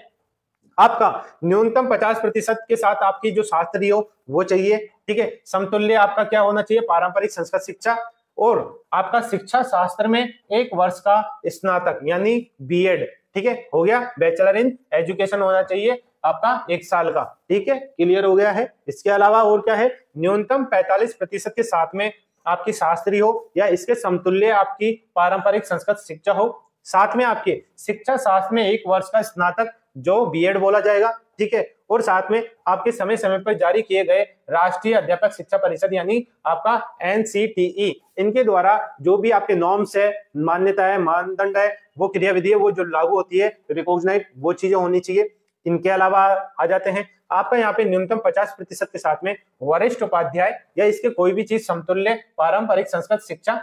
इनके अलावा 4 वर्ष का आपका प्रारंभिक शिक्षा शास्त्र में स्नातक यानी BElEd, bachelor in elementary education 4 year का, जब ये आपका है तो आपकी एक एलिजिबिलिटी भी हो जाएगी। इसके बाद में मिनिमम 50% अंक के साथ में वरिष्ठ उपाध्याय होना चाहिए या इसके समतुल्य पारंपरिक संस्कृत शिक्षा, साथ में आपके 4 साल का वही आपका क्या होगा, शिक्षा शास्त्री बीएड। ठीक है, ये चीज हो गई है बीएड कन्फर्म है, बैचलर, ठीक है, आपका बीए भी है, और जो बीएड का होता है वो भी एक साथ 4 साल का कंबाइंड होता है। ठीक है, इस चीज में आपको कंफ्यूजन नहीं होना है। ठीक है, आप नए सिरे से अपडेट हो गए, काफी 3-4 साल से चल रहा है लगभग कि आपका जो बीएड है 2 साल की होती थी। ठीक है, पर दोस्तों अब नए प्रोविजन में एक और प्रावधान लागू हो गया कि आप अपनी स्नातक यानी बैचलर डिग्री के साथ साथ भी बीएड कर सकते हैं। तो दोस्तों जो बीएड के 2 साल है वो 1 साल का हो जाता है, और इस तरह से आपकी जो एक कॉमन डिग्री हो जाती है बीए वाली एड, है ना, यानी आपकी इसमें ग्रेजुएशन भी हो जाएगी और आपकी बीएड की जो डिग्री है वो भी कंबाइंड में मानी जाएगी। तो इस तरह से वो भी यहाँ पे एलिजिबल है। और साथ में बी पॉइंट आ गया है, बी पॉइंट भी आपके पास जरूरी होना चाहिए, और वो क्या है, आपका राजस्थान अध्यापक पात्रता परीक्षा उत्तीर्ण किया होना आवश्यक है, रेट होना आवश्यक है। अब रेट के लिए मैंने स्टार्टिंग में बता दिया था आपका यहाँ पे 2022, ठीक है, 2022 और 2025 ये आपके पात्रता परीक्षा, ये आपकी क्वालिफाई होनी चाहिए। ठीक है, आपके ए पॉइंट और बी पॉइंट आपका बिल्कुल एलिजिबल होना चाहिए, दोनों होने चाहिए, दोनों ए पॉइंट में से कोई सा भी एक। ठीक है, ये आपका ए पॉइंट है, ए पॉइंट में से कोई सा भी एक, और साथ में आपकी रेट पात्रता आपके पास होनी चाहिए, तभी आप अप्लाई कर सकते हैं आपके संस्कृत सब्जेक्ट में। ठीक है, इसमें आप अप्लाई कर सकते हैं। सेम प्रोसीजर आपका सब्जेक्ट वाइज अलग अलग देखने को मिल जाएगा। ठीक है, सामाजिक अध्ययन की बात आ जाएगी जिसमें, और इंग्लिश की, गणित विज्ञान और हिंदी, इसी तरीके से आपके यहाँ पे कॉमन आपका वही ए पॉइंट आ जाएगा। ठीक है, ए पॉइंट में यही आपकी क्वालिफिकेशन मांगी जाएगी। ठीक है, और आपका रेट का माना जाएगा। ठीक है, आप देख सकते हो यहाँ पे, मैं वापस पढ़ के बता देता हूँ क्योंकि एजुकेशन क्वालिफिकेशन की बात है, आपको बिल्कुल क्लियर होना चाहिए। ठीक है, वीडियो थोड़ी सी लंबी हो जाएगी पर जो क्लियर है, जो क्लैरिफिकेशन है वो आपको होना बहुत जरूरी है। ठीक है, शुरू करेंगे। इसमें आपका ग्रेजुएशन होना चाहिए, ग्रेजुएशन के साथ में 2 साल का diploma in elementary education DElEd होना चाहिए आपके पास में। ठीक है, एक पॉइंट आ गया। सेकंड, आपका 45% के साथ में आपने आपकी ग्रेजुएशन करी हो। ठीक है, या फिर और साथ में ग्रेजुएशन के साथ में शिक्षा शास्त्र में 1 साल का आपका बीएड हो। ठीक है, 1 साल का बीएड लगभग ये मान के चलो, मेरे अंदाजन 2015 या 16 से पहले आपका 1 साल का बीएड होता था, उसके बाद में 2 साल का बीएड स्टार्ट हो चुका है। ठीक है, तो यानी वो 1 साल के बीएड जो पहले के अभ्यर्थी अब तक जॉब नहीं लगे तो वो भी यहाँ पे एलिजिबल है। इसके आगे न्यूनतम 50% के साथ में, ठीक है, उच्चतर माध्यमिक, ठीक है, उच्च नहीं है, उच्चतर माध्यमिक, ठीक है, यानी सीनियर सेकेंडरी में आपका 50% चाहिए। साथ में 4 वर्ष का अगर आपका बैचलर इन एलिमेंट्री एजुकेशन है, ठीक है, तो दोस्तों वो कैंडिडेट भी यहाँ पे एलिजिबल है। इसके बाद में अगर किसी के पास में 50% के साथ में उच्चतर माध्यमिक यानी सीनियर सेकेंडरी है किसी के पास में, तो दोस्तों और 4 वर्ष का बीए है, बीएससी एड है ना, बीए बीएड है। ठीक है, इसका मतलब जो मैंने अभी बोला, आपके कंबाइंड में आपकी डिग्री और आपकी बीएड होने लग गई है। ठीक है, बीए और बीएड, बीएससी और बीएड, ठीक है, ये आप देख सकते हो। ठीक है, हो गया कंफर्म। ठीक है, तो इनको एक साथ जो आपकी डिग्री है वो एक साथ आपको मिल जाती है, तो दोस्तों वो कैंडिडेट भी यहाँ पे एलिजिबल है। इसके साथ में आपको चाहिए क्या, 50% के साथ में, ठीक है, क्या आपके समकक्ष ग्रेड के साथ आपका स्नातकोत्तर यानी आपकी जो पीजी वाली है, पोस्ट ग्रेजुएट डिग्री है, वो साथ में 3 वर्ष का आपका एकीकृत बीएड और एमएड यानी आपका इंटीग्रेटेड बीएड एमएड होता है, तो दोस्तों वो भी यहाँ पे एलिजिबल माना जाएगा। ओके दोस्तों, ये आपकी क्वालिफिकेशन है जो आपका सामाजिक अध्ययन, इंग्लिश, गणित और हिंदी के लिए रखी गई है। ठीक है दोस्तों, ये आपका एजुकेशन क्वालिफिकेशन हो गया। आशा करता हूं सभी कैंडिडेट जो भी देख रहे हैं अभी तक उनको क्लैरिफिकेशन हो गया अपना एजुकेशन क्वालिफिकेशन सब्जेक्ट वाइज में। ठीक है दोस्तों, अब और क्लियर हो जाता है। स्नातक स्तर पर अंकों के न्यूनतम प्रतिशत की शर्त उन पदाधिकारियों के मामलों में लागू नहीं होगी जिन्होंने शिक्षा में स्नातक अथवा प्रारंभिक शिक्षा में स्नातक अथवा प्रारंभिक शिक्षा में 2 वर्ष का कोई डिप्लोमा 29 जुलाई 2011 से पहले दाखिला ले लिया है। यानी इसमें आप देख रहे होंगे यहाँ पे 45%, 50%, 50%, 55%। ठीक है, इन मामलों में यहाँ पे दिया गया है कि अगर किसी ने डिग्री या डिप्लोमा जो 29 जुलाई 2000 पहले से किया है, जब तक जॉब नहीं लगे हो, तो उनपे ये लागू नहीं होगा। परसेंटेज का क्राइटेरिया लागू किन पे होगा, जिन्होंने 29 जुलाई 2011 से बाद में ये डिग्री या डिप्लोमा किया है, उनपे ही परसेंटेज का क्राइटेरिया है वो लागू होगा। यहाँ पे देख सकते हो आपका 29 जुलाई या उसके बाद में जो आपने डिग्री या डिप्लोमा करा है, तो दोस्तों उसमें आपका न्यूनतम 50% लाने की बाध्यता रखी गई है। ये चीजें आपको समझनी है। ठीक है, अब ये चीजें आ गई है, आगे आ जाते हैं। ठीक है, अब यहाँ पे जो संबंधित आपकी सब्जेक्ट है उसको और क्लैरिफिकेशन करा है। कैसे, आपका जो भी सामाजिक अध्ययन है, ठीक है, अब सामाजिक अध्ययन में किनको माना जाता है वो चीजें यहाँ पे क्लियर करिए। उसमें वैकल्पिक विषय के रूप में, ठीक है, यानी वैकल्पिक कहाँ पे, आपका चाहे से वो आपकी ग्रेजुएशन की डिग्री हो या फिर बीएड की डिग्री हो, उसमें वैकल्पिक विषय के रूप में आपके पास में इतिहास, भूगोल, अर्थशास्त्र, राजनीतिक विज्ञान, समाजशास्त्र, लोक प्रशासन, दर्शन शास्त्र, लेखा शास्त्र, आर्थिक एवं वित्तीय प्रबंधन और बैंकिंग एवं व्यावसायिक अर्थशास्त्र में कम से कम एक विषय के साथ या तो स्नातक हो, ठीक है, बता दिया, या तो ग्रेजुएशन में कोई सी भी आपके पास में एक सब्जेक्ट होनी चाहिए वैकल्पिक विषय के रूप में। ठीक है, या फिर इसके समतुल्य कोई दूसरी परीक्षा हो उसमें आपकी ये वैकल्पिक विषय होनी चाहिए। ये चीजें क्लियर हो गई है। अब आ जाते हैं साइंस मैथ के ऊपर। साइंस मैथ में क्या मांगा जा रहा है, तो दोस्तों साइंस मैथ में वैकल्पिक विषय के रूप में आपके रसायन विज्ञान, भौतिक विज्ञान, वनस्पति विज्ञान, जीव विज्ञान, सूक्ष्म जीव विज्ञान जिसे माइक्रोबायोलॉजी बोला जाएगा, जैव विज्ञान जिसे बायोटेक्नोलॉजी बोला जाता है, जैव रसायन विज्ञान, बायोकेमिस्ट्री और गणित, इनमें से कम कोई भी एक सब्जेक्ट था जो आपके या तो स्नातक में हो या समतुल्य कोई भी आपने एग्जाम का पास करिए रखी है, उसमें होना चाहिए आपका वैकल्पिक विषय के रूप में कोई भी एक सब्जेक्ट। तो दोस्तों वो कैंडिडेट साइंस मैथ में अप्लाई कर सकता है। ओके, अब आ जाते हैं दोबारा इंग्लिश की बात करते हैं। तो दोस्तों इसमें वैकल्पिक विषय के रूप में आपका इंग्लिश सब्जेक्ट होना जरूरी है। किसमें, आपका स्नातक या आपकी जो ग्रेजुएशन है, ग्रेजुएशन की आपके इक्विवेलेंट कोई भी डिग्री डिप्लोमा है उसमें। सेम आपके हिंदी की बात रहेगी, हिंदी भी वैकल्पिक विषय के रूप में आपका स्नातक डिग्री है उसमें या आपके उसके समतुल्य है, तो उसमें भी आपका ये वैकल्पिक विषयों में माना जाएगा। ठीक है, अब दोस्तों ये बात तो थी। ठीक है, थर्ड पॉइंट आता है आपका कि आपकी जो पात्रता परीक्षा है 2022-2025, तो दोस्तों वो आप पास कर चुके हो। ठीक है, तो उसमें आप एलिजिबल होंगे। ठीक है, अब फोर्थ पॉइंट आता है जो अभ्यर्थी प्रारंभिक परीक्षा यानी BElEd, bachelor in elementary education, BA, BEd, BSc, BEd में क्या हो, डिग्री हो साथ में, अर्थात 4 वर्ष का आपका जो इंटीग्रेटेड कोर्स होता है ये। ठीक है, उसमें कोई भी आपका अर्हता यानी एलिजिबल रखने वाला कोई कैंडिडेट तत्संबंधी विषय के साथ में उत्तीर्ण होना चाहिए। यानी साफ कह दिया, ये चीजें मैंने पहले ही बोली थी, जो आपकी वैकल्पिक विषय मांगी गई है वही आपकी जो आपकी कोई ने इंटीग्रेटेड कोर्स कर रखा है, जैसे बीए, बीएड, बीएससी, बीएड, है ना, और साथ में आपका कौन सा है 4 वर्ष का कोई भी आपने डिग्री कर रखी है, तो दोस्तों उसमें आपका वैकल्पिक विषय वही होना चाहिए जिस विषय के लिए आप अप्लाई कर रहे हैं। अब दोस्तों यहाँ पे आ जाते हैं, आपकी जो शिक्षा शास्त्र में डिप्लोमा या डिग्री है, ठीक है, वो मान्यता प्राप्त होना चाहिए आपका राष्ट्रीय अध्यापक शिक्षा परिषद यानी NCTE के द्वारा आपका मान्यता होना चाहिए। ठीक है, इसके अलावा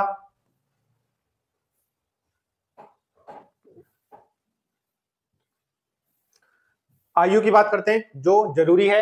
ठीक है, आपके टीचर की वैकेंसी बहुत जरूरी मानी जाती है आयु की। ठीक है, एज का क्राइटेरिया क्या रहने वाला है उसके ऊपर बात कर लेते हैं। तो दोस्तों मिनिमम जो आपकी एज है वो 18 वर्ष की मानी जाती है और मैक्सिमम आपकी जो एज है वो 40 वर्ष की मानी जाती है। ठीक है, मिनिमम आपका यहाँ पे मिनिमम है 18 और मैक्सिमम यहाँ पे कितना मांगा जाता है, 40 वर्ष मांगा जाता है। उसके बाद में आपके कैटेगरी वाइज डिपेंड करता है कि आपकी छूट कितनी कितनी मिलेगी, उस पर आ जाते हैं तुरंत। आपको यहाँ पे अगर कोई कैंडिडेट राजस्थान का कोई मूल निवासी है, ठीक है, अब कैटेगरी क्या रहेगी, आर्थिक रूप से कमजोर वर्ग, अन्य पिछड़ा वर्ग, अति पिछड़ा वर्ग, अनुसूचित जाति, अनुसूचित जनजाति और शहरिया वर्ग के अगर कैंडिडेट कौन है, पुरुष, ठीक है, पुरुष की बात कर रहा हूं, अगर इन कैटेगरी के मेल कैंडिडेट है तो उन्हें 5 वर्ष की छूट यहाँ पे मिलेगी। ठीक है, इन वर्ग के वो मेल कैंडिडेट को 5 वर्ष की छूट मिलेगी। साथ में अगर सामान्य वर्ग की कोई महिला अभ्यर्थी है, सामान्य वर्ग की महिला अभ्यर्थी है, इनके अलावा अन्य राज्यों की समस्त वर्ग की, यानी राजस्थान के आपके सामान्य वर्ग की महिला, साथ में आपके अन्य राज्यों के समस्त जितनी भी कैटेगरी है उनकी वुमेन कैंडिडेट है तो उन्हें यहाँ पे 5 साल की छूट यहाँ पे देखने को मिलेगी। हो गया क्लियर? अब आगे आते हैं, अगर राजस्थान राज्य के कौन है, मूल निवासी है, वही कैटेगरी दे दी आपकी, अन्य आर्थिक रूप से कमजोर वर्ग, अन्य पिछड़ा वर्ग, अति पिछड़ा वर्ग, अनुसूचित जाति, अनुसूचित जनजाति और शहरिया वर्ग की कौन है, महिला है, तो उन्हें यहाँ पे 10 साल की छूट देखने को मिल रही है। तो दोस्तों ये आपका छूट का क्राइटेरिया है कैटेगरी वाइज में। ठीक है, और इनके अलावा आपको यहाँ पे भूतपूर्व सैनिकों के लिए, ठीक है, अलग अलग विधवाओं या तलाकशुदा महिलाओं के लिए भी यहाँ पे आपको छूटें दे रखी है। विधवाओं व तलाकशुदाओं की यहाँ कोई सीमा निर्धारित नहीं है, वो किसी भी एज में अगर एलिजिबिलिटी रखती है एजुकेशन वाली तो यहाँ पे वो अप्लाई करने योग्य है। ठीक है, यहाँ पे इसी तरीके से आपके अलग अलग स्तर पे जो छूट है ना, एज के संदर्भ में वो देखने को मिलेगी। ठीक है, अब दोस्तों आते हैं आपका जो आवेदन है वो डेट क्या है। ठीक है दोस्तों, स्टार्टिंग में मैंने इसलिए नहीं बताया कि बहुत स्टूडेंट होते हैं वो वीडियो को पूरा नहीं देखते। ठीक है, वीडियो पूरा नहीं देखने का खामियाजा ये होता है उनके लिए जो इंपॉर्टेंट चीजें होती है वो उनको पता नहीं लगती। ठीक है, तो लास्ट टाइम जब उनके साथ कोई कंडीशन क्रिएट होती है तब दोस्तों वो पता करते रहते हैं क्या होगा क्या नहीं होगा। दोस्तों पूरे नोटिफिकेशन में आपके लिए पूरी डिटेल दी होती है, तो दोस्तों वीडियो के लास्ट तक अंत तक बने रहना है आपको। ठीक है, आपका यहाँ पे मैंने स्टार्टिंग में बता ही दिया, आपका यहाँ पे एसएसओ आईडी लॉगिन करना है, ठीक है, रजिस्ट्रेशन करना है, उसके बाद में ओटीआर का प्रोसेस है वो पूरा करना है। ठीक है, और जब आवेदन करोगे, आवेदन की डेट क्या रहेगी आपकी 7/11 यानी 7 नवंबर 2025 से स्टार्ट हो जाएंगे, जो कि स्टार्ट हो चुके हैं, और आपकी जो लास्ट डेट है वो रहेगी 6 दिसंबर 2025 रात के 12 बजे तक आप ऑनलाइन आवेदन कर सकते हैं। ये आपका टाइमिंग है, डेट है। ठीक है, इसलिए इन्होंने भी बोला है कि आपको सलाह दी जाती है कि ऑनलाइन आवेदन की अंतिम जो तारीख है उसका इंतजार किए बिना आप जो आपका एप्लीकेशन आवेदन है वो पहले से ही सबमिट कर दे। ठीक है, आपका जो परीक्षा का आयोजन है इसमें आपकी डेट भी दे रखी है। जिन कैंडिडेट को नहीं पता कि आपकी जो आवेदन की आईडी है यानी जो तिथि है, एग्जाम डेट है, वो पहले से ही निर्धारित है। वो क्या है, आपकी एग्जाम जो डेट है वो आपकी 17 जनवरी 2026 से लेके 21 जनवरी 2026 के बीच में आपकी एग्जाम आयोजित होगी। अब इन्हीं डेट में आपकी L1 की एग्जाम भी कंडक्ट होगी और L2 के सब्जेक्ट वाइज भी आपकी यहाँ पे एग्जाम कंडक्ट होगी। तो दोस्तों आपकी एग्जाम डेट पहले से ही फिक्स थी, साल भर पहले से। ठीक है, और इन्होंने और क्लैरिफिकेशन कर दिया गया है, आपको अपनी तैयारी में लग जाना, टाइम बहुत कम है। और आपकी जो एग्जाम है ऑफलाइन होगी और OMR आधारित होगी। हो गया क्लियर? अब आगे आ जाते हैं, आपका एडमिट कार्ड है, आपके एग्जाम से 10-15 दिन पहले आपका सीट इंटीमेशन जारी हो जाएगा और आपकी जो मेन डेट होगी उससे पहले आपका 2-3 दिन पहले आपका एडमिट कार्ड देखने को मिल जाएगा।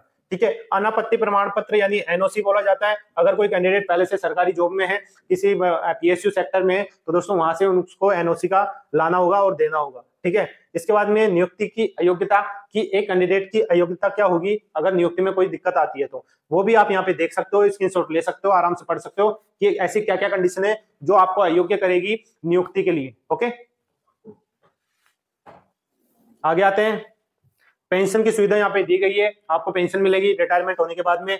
विवाह पंजीकरण, अगर कोई मेल कैंडिडेट फीमेल कैंडिडेट दोनों अगर मैरिड है, ठीक है, तो उन्हें अपना जो मैरिज सर्टिफिकेट है वो दस्तावेज सत्यापन के समय में प्रस्तुत करना होगा और आवेदन करते समय भी आपसे पूछा जाएगा कि आप मैरिड हो, तो वहां पे आपको यस करना है। ठीक है, ये चीजें भी प्रोसेस है। आपके ऑनलाइन आवेदन के समय आपको क्या क्या आवश्यक जानकारियां रखनी है, क्या क्या चीजें यहाँ पे जरूरी है, वो सब कुछ दिया गया है। ठीक है, आपको जो मेन डाटा था वो मैं आपको बताते चलता हूँ, फिर भी अगर कोई चीज रह जाती है, ठीक है, जहां तक है जो एक जरूरी होता है एप्लीकेशन फॉर्म को अप्लाई करने के लिए, आवेदन करने के लिए, मैं सारी चीजें आपको यहाँ पे क्लियर कर रखा है। ठीक है, अब दोस्तों जब आप आवेदन करोगे, ठीक है, आवेदन करते टाइम पे आपको लास्ट में एक आपको अपनी जो फोटो है, पासपोर्ट साइज फोटो, वो आप यहाँ पे अपलोड करनी होगी JPG फॉर्मेट में।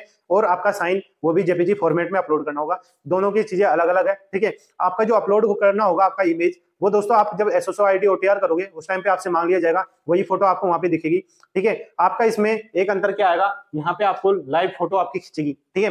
अब लाइव फोटो का आप दोस्तों चाहे आप मोबाइल से भर रहे हो, ठीक है, या फिर पीसी से, लैपटॉप से, जिससे भर रहे हो, आपका लाइव फोटो होना चाहिए। लाइव फोटो से रिलेटेड क्या क्या दिशा निर्देश है वो यहाँ पे दिए गए, ठीक है। आपको लाइव फोटो कैप्चर करना होगा, उसके लिए क्या होगा, लाइव फोटो के लिए 5 सेकंड के टाइमर के पश्चात, यानी जैसे आप क्लिक करोगे लाइव फोटो में आपका यहाँ 5 सेकंड का टाइमर आ जाएगा, ठीक है। उसके पश्चात पर आप जो कैंडिडेट है उसको पलक होती है आंखें, उसको 2-3 बार झपकाना है, ठीक है। यदि आपकी फोटो के साथ मतलब आपकी मान लो अपने आप ऑटोमेटिक कैप्चर हो जाएगी आपकी फोटो, है ना। आपको वो फोटो देखनी है कि बिल्कुल क्लियर आ रही है, नहीं आ रही। अगर उसमें आंखें बंद है तो वापस आप कैप्चर कर सकते हो, ठीक है, पुनः कैप्चर कर सकते हो, ठीक है। जब तक फोटो सही नहीं आएगी आप बार बार फोटो देख सकते हो, खींच सकते हो, ठीक है। और साथ में बिल्कुल कैमरे की तरफ देखना है। अगर आप चश्मा लगाते हो, जैसे मैं चश्मा लगाता हूं, तो फोटो चश्मे के साथ ही ले, यानी मेरे को इसी कंडीशन में आप जो लाइव फोटो है वो कैप्चर करनी पड़ेगी, ठीक है। और फोटो लेते समय अगर कोई किसी के पास चश्मा है तो दोस्तों फोटो पे लाइट नहीं आनी चाहिए, बिल्कुल क्लियर फोटो होनी चाहिए। फोकस आ जाता है कभी कभार, जो फोटो लेते टाइम वो नहीं आना चाहिए, बिल्कुल क्लियर आना चाहिए, ओके। इसके साथ में जो फोटो का जो बैकग्राउंड होता है वो ब्लर नहीं होना चाहिए, ठीक है, धुंधला नहीं होना चाहिए, ठीक है। फोटो आप बार बार ले सकते हो अगर सही नहीं आ रही तो, उसी के बाद में फाइनल सबमिट करनी है। बैकग्राउंड, फोटो का जो बैकग्राउंड है सफेद या हल्के रंग का होना चाहिए, कुछ भी हो रंग पर हल्का होना चाहिए, सफेद हो तो अच्छी बात है, ठीक है। और साथ में आपका जो आवेदक का चेहरा है एवं सिर किसी भी कपड़े, छाया, बालों द्वारा ढका नहीं होना चाहिए। अगर किसी के ज्यादा बड़े बाल है, यहाँ तक आ रहे हैं आगे तक, तो उसको पूरा पीछे करना है, आपका फेस है वो क्लियर देखना चाहिए, ठीक है।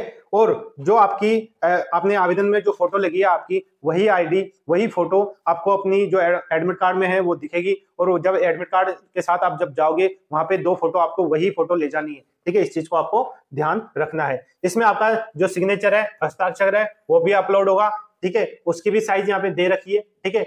अब दोस्तों साइज क्या रहेगी, 20 केबी से लेके 50 केबी के बीच में जो आपकी साइन है वो आयताकार बॉक्स के अकॉर्डिंग होनी चाहिए, वो इसमें अपलोड होनी चाहिए इस साइज के अकॉर्डिंग, ठीक है। हो गया क्लियर, आगे आते हैं। और दोस्तों जब आपकी एग्जाम हो जाएगी, ठीक है, उसके कुछ टाइम बाद में हो सकता है अगले दिन या फिर कुछ 1 वीक का टाइम लग जाए, 2 सप्ताह का समय लग जाए, तो दोस्तों कुछ निर्धारित नहीं है, पर हो सकता है जल्दी ही आपकी जो आंसर की है एग्जाम के बाद में रिलीज कर दे। आप चेक कर सकते हो। चेक करने के बाद में किसी कैंडिडेट को अगर कोई कंफ्यूजन है किसी भी क्वेश्चन पे, वो ऑब्जेक्शन लगा सकता है, और ऑब्जेक्शन के लिए हर ऑब्जेक्शन का आपका यहाँ पे 100 रुपए का शुल्क अदा करना पड़ेगा। और इस तरह से आप जो क्वेश्चन है, कोई दिक्कत है, वहां ऑब्जेक्शन लगा सकते हो, ठीक है। इसमें और चीजें दे रखी है कि एग्जाम के समय आपको क्या चीजें लानी है, क्या नहीं ले जानी, वो दिशा निर्देश है। जब आपका एग्जाम होगा उस समय वापस दिशा निर्देश, इंस्ट्रक्शन जारी होंगे, उस समय ये अच्छी तरह क्लेरिफाई तब कर दूंगा, ठीक है। अब आ जाते हैं संशोधन। जब अगर आपने आवेदन करा है, आवेदन में कोई दिक्कत आ गई है, आपको कई गलतियां हो गई, कोई मिस्टेक हो गई, तो दोस्तों वो आप करेक्ट कर सकते हो।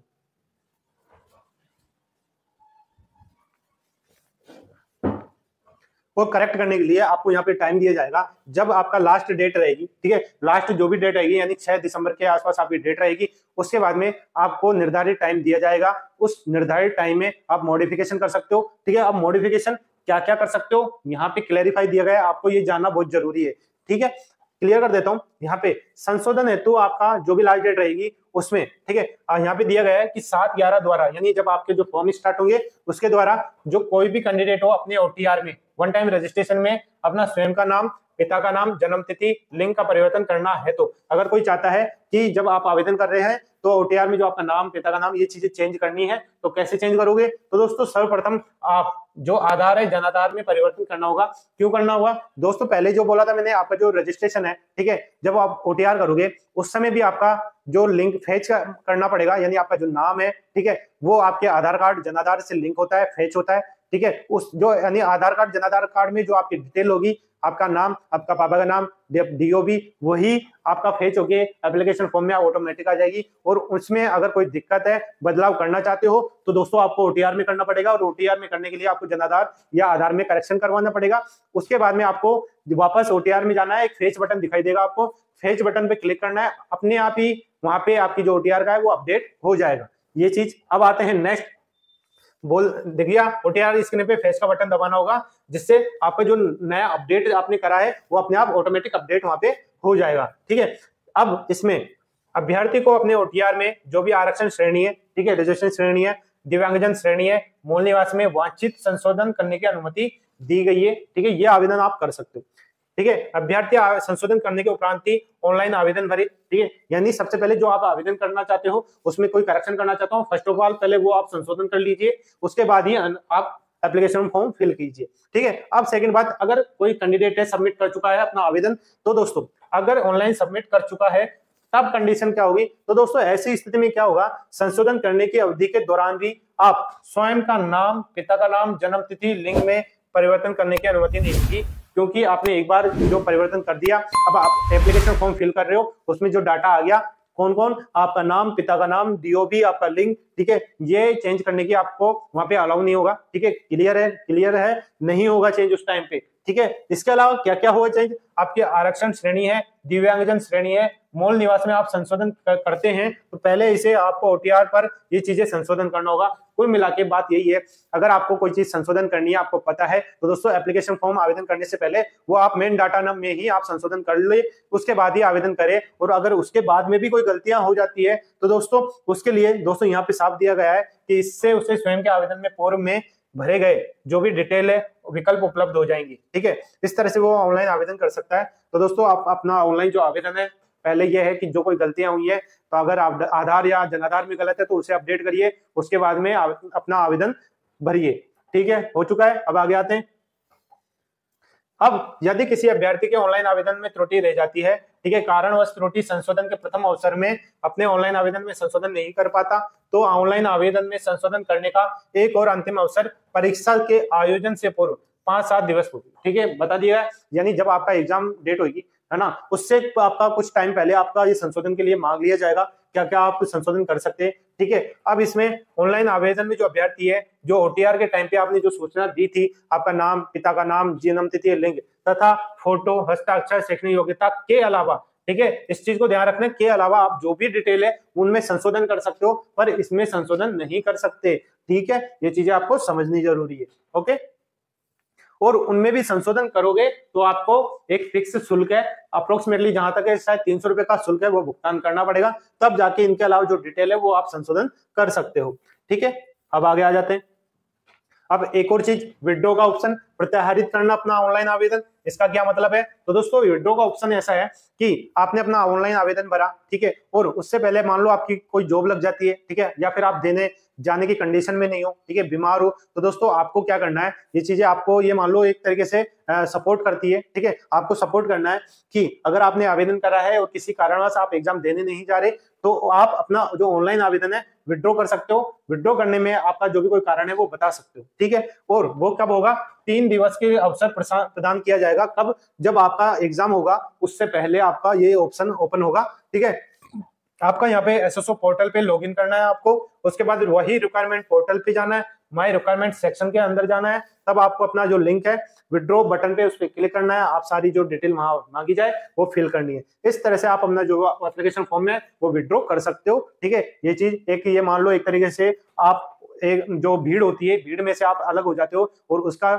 ये मान लो फायदा होता है, एक तो बोर्ड का भी पैसा बच जाता है। ठीक है, वो बहुत सारी जो आपकी प्रोबेबिलिटी होती है स्कूल से एडजस्ट करना, ठीक है, बहुत सारे अरेंजमेंट होते हैं, वो आपका टोटल नंबर ऑफ जो कैंडिडेट है जिन्होंने एप्लीकेशन भरा है, फिल करा है, उसके अकॉर्डिंग सेट होती है। ठीक है, इनका फायदा ये हो जाता है, काफी सारी उनका है बचत हो जाती है। ठीक है, ये चीज आपको यहाँ पे सपोर्ट करना है अगर एग्जाम देने नहीं जा रहे हो। ठीक है, इसके बाद में अभ्यर्थियों के प्रमाण पत्र के संबंध में जब आपका डीवी होगा, डॉक्यूमेंट वेरिफिकेशन होगा, दस्तावेज सत्यापन होगा, उस समय आप जो भी आपकी पर्सनल डिटेल संबंधित प्रमाण पत्र है, ठीक है, मूल निवास है, जाति है, ठीक है, आपका कास्ट सर्टिफिकेट है, ठीक है, आपका 10th सर्टिफिकेट, 12th का, डिग्री का, डिप्लोमा है, तो और साथ में जितने भी आपके यहाँ पे अटैच होंगे वो सारे प्रमाण पत्र आपको बिल्कुल सही रखना है, उनकी डिटेल सही भरना है। ठीक है, वो आपके यहाँ पे दस्तावेज सत्यापन के टाइम पे काम आएगी।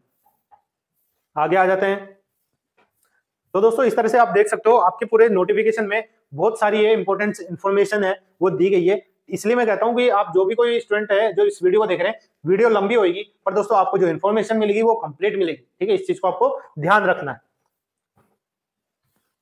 आगे आ जाते हैं और क्या क्या इंफॉर्मेशन है जो आपको जानने के लिए जरूरत है। ठीक है, चयन की प्रक्रिया में दोस्तों जो सिलेक्शन का जो प्रोसीजर है, जब एग्जाम हो जाएगी, एग्जाम के बाद में आपके जो आपने सूचना भरी है लेवल 1 में, आपने जो प्रेफरेंस भरी है जिले वाइज में, उस आधार पे आपके मार्क्स के आधार पे, ठीक है, कैटेगरी में और टोटल, साथ में L2 की बात करें तो आपकी सब्जेक्ट में, सब्जेक्ट के अकॉर्डिंग में आपके जो कैटेगरी वाइज है उसके अकॉर्डिंग आपकी जो मेरिट है वो तैयार होती है, उसके बाद में ही आपका रिजल्ट जारी होता है। ठीक है, ये आपका सिलेक्शन का प्रोसीजर है। आपके एग्जाम के बाद में आपके आंसर की रिलीज होगी, आंसर की रिलीज होने के बाद में ऑब्जेक्शन होंगे, ऑब्जेक्शन सोल्व होने के बाद में कुछ टाइम बाद में 2 महीने 1 महीने बाद में जैसा ही उनका पूरा डाटा तैयार होता है तब आपका जो रिजल्ट है घोषित कर दिया जाता है मेरिट लिस्ट के आधार पे।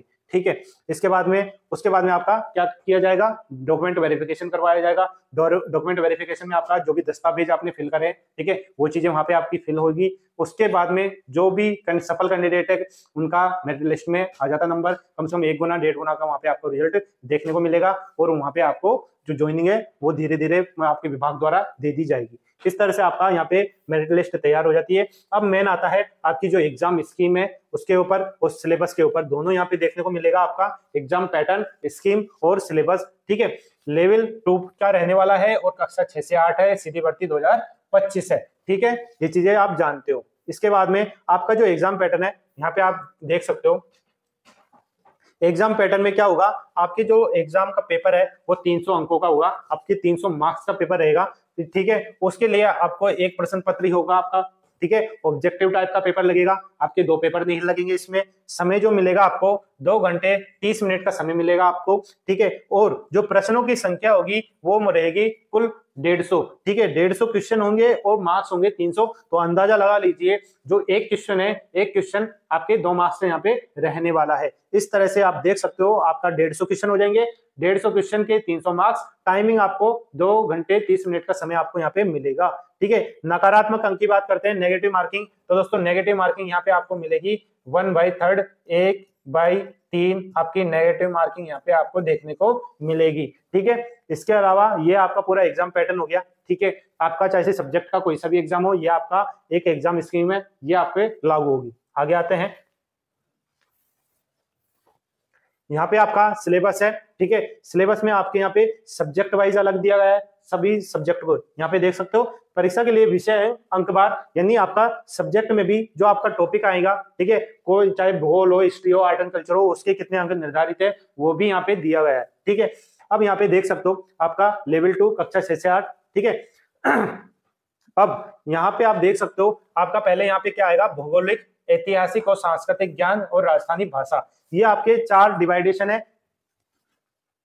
4 डिवाइडेशन में सबसे पहले बात करेंगे भूगोल की। तो दोस्तों कंप्लीट सिलेबस को बिल्कुल तरीके से बताने के लिए आपको अलग से वीडियो बना दिया जाएगा, क्योंकि वीडियो पहले ही बहुत लंबा हो चुका है। जो एसेंशियल जानकारी थी एक स्टूडेंट के लिए आवेदन से पहले जानने के लिए, वो चीजें आपको मैंने बता दी है। वही बात आपके सिलेबस की। तो दोस्तों हर सब्जेक्ट का सिलेबस अलग अलग रहेगा, तो हर सब्जेक्ट के अलग अलग वीडियो में सिलेबस का बना दूंगा। अभी मैं ओवरव्यू दे देता हूं कि क्या क्या आपके जो मार्क्स है वो निर्धारित हुए हैं, 300 मार्क्स। ठीक है, भूगोल की बात करते हैं। भूगोल से पहले जो आपके 4 सब्जेक्ट है, भूगोल है, ऐतिहासिक है, सांस्कृतिक ज्ञान है, राजस्थानी भाषा है, इसके आपको 80 मार्क्स यहाँ पे निर्धारित होंगे। ठीक है, अब 80 का मार्क्स किसी तरीके से आप लॉजिक लगा लीजिए, ठीक है, कि आपके यहाँ पे 20 भूगोल के, 20 ऐतिहासिक, 20 आपके सांस्कृतिक ज्ञान और 20 यहाँ पे राजस्थानी भाषा। इस तरह से आपके 40 अंक निर्धारित हो जाते हैं। ये एक रफली आइडिया है, निर्धारित नहीं है। आपका निर्धारित क्या है, इन 4 के आपके 80 मार्क्स यहाँ पे निर्धारित है। ठीक है, भूगोल है, भूगोल के यहाँ पे टॉपिक दिए गए हैं, आप देख सकते हैं।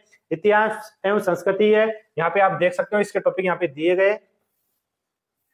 ठीक है, और यहाँ पे आपका जो राजस्थानी भाषा है वो ये आ जाता है। इन चारों को मिला के आपके 80 मार्क्स यहाँ पे देखने को मिलेंगे। ठीक है, अब इसके बाद में आपके नेक्स्ट आता है राजस्थान का सामान्य ज्ञान, शैक्षणिक परिदृश्य, निःशुल्क एवं अनिवार्य बाल शिक्षा का अधिकार अधिनियम और सामयिक यानी करंट अफेयर्स। इनके आपको 50 अंक यहाँ पे मिलेंगे। ठीक है, अब इनमें भी क्या क्या सब टॉपिक्स है वो दे रखे। सामान्य ज्ञान में आप देख सकते हो, ठीक है, शैक्षणिक परिदृश्य में आप यहाँ पे देख सकते हो, ये टॉपिक है। और निःशुल्क एवं अनिवार्य बाल शिक्षा का अधिकार अधिनियम, ये आपका यहाँ पे दिया गया है। ठीक है, ये देख सकते हो आपके समसामयिक विषय जो करंट अफेयर्स है उनके टॉपिक भी है। इस तरह से आपके 50 अंक यहाँ पे निर्धारित होते हैं इन टॉपिक्स के। इसके बाद में यहाँ पे आपको संबंधित विद्यालय का विषय का ज्ञान, यानी आपका यहाँ पे अब आता है अंतर विषय के अकॉर्डिंग यहाँ पे के आपके जो सिलेबस है वो चेंज देखने को मिलेगा। अब तक यहाँ पे आपको 2 पॉइंट तक आपका जो सिलेबस था वो सेम था। अब सब्जेक्ट वाइज आपका सिलेबस में अंतर आएगा। सबसे पहले हिंदी की बात करेंगे तो हिंदी में इस तरह से आपके सारे टॉपिक आ जाएंगे। मार्क्स आपके 120 अंक यहाँ पे निर्धारित होंगे, ठीक है। 120 अंक का आप आइडिया लगा सकते हो। यहाँ पे आपके जो क्वेश्चन बनेंगे वो 60 क्वेश्चन बन सकते हैं, ठीक है। बन सकते हैं, मैं फिक्स नहीं बोल रहा, बन सकते हैं, ठीक है। ये आपका जो पुराने पेपर है उनको देखते हुए बोल रहा हूँ। आगे क्या चेंज करते हैं, मल्टीपल क्वेश्चन ज्यादा कर देते हैं, उनके मार्क्स अलग हो जाएंगे, हो भी सकता है, ठीक है। इसका क्लेरिफिकेशन तो आगे ही पता चलेगा। अब इंग्लिश सब्जेक्ट आ जाती है। इंग्लिश सब्जेक्ट के यहाँ पे आपको टॉपिक देखने को मिल जाएंगे, ठीक है। चाहे से सब्जेक्ट कैसी भी हो, कितनी भी हो, सभी के 60 क्वेश्चन यहाँ पे निर्धारित होंगे, ठीक है। संस्कृत सब्जेक्ट आ जाती है और संस्कृत सब्जेक्ट के यहाँ पे टॉपिक आ जाते हैं। इसके बाद में आ जाता है साइंस। साइंस के टॉपिक यहाँ पे है, ठीक है। इसके बाद में आपका आ जाता है सामान्य सामाजिक अध्ययन के। सामाजिक अध्ययन का भी अलग विषय आ जाता है। वही 60 क्वेश्चन 120 मार्क्स के रहने वाले हैं। टॉपिक देख सकते हो आप सारे सामाजिक अध्ययन में।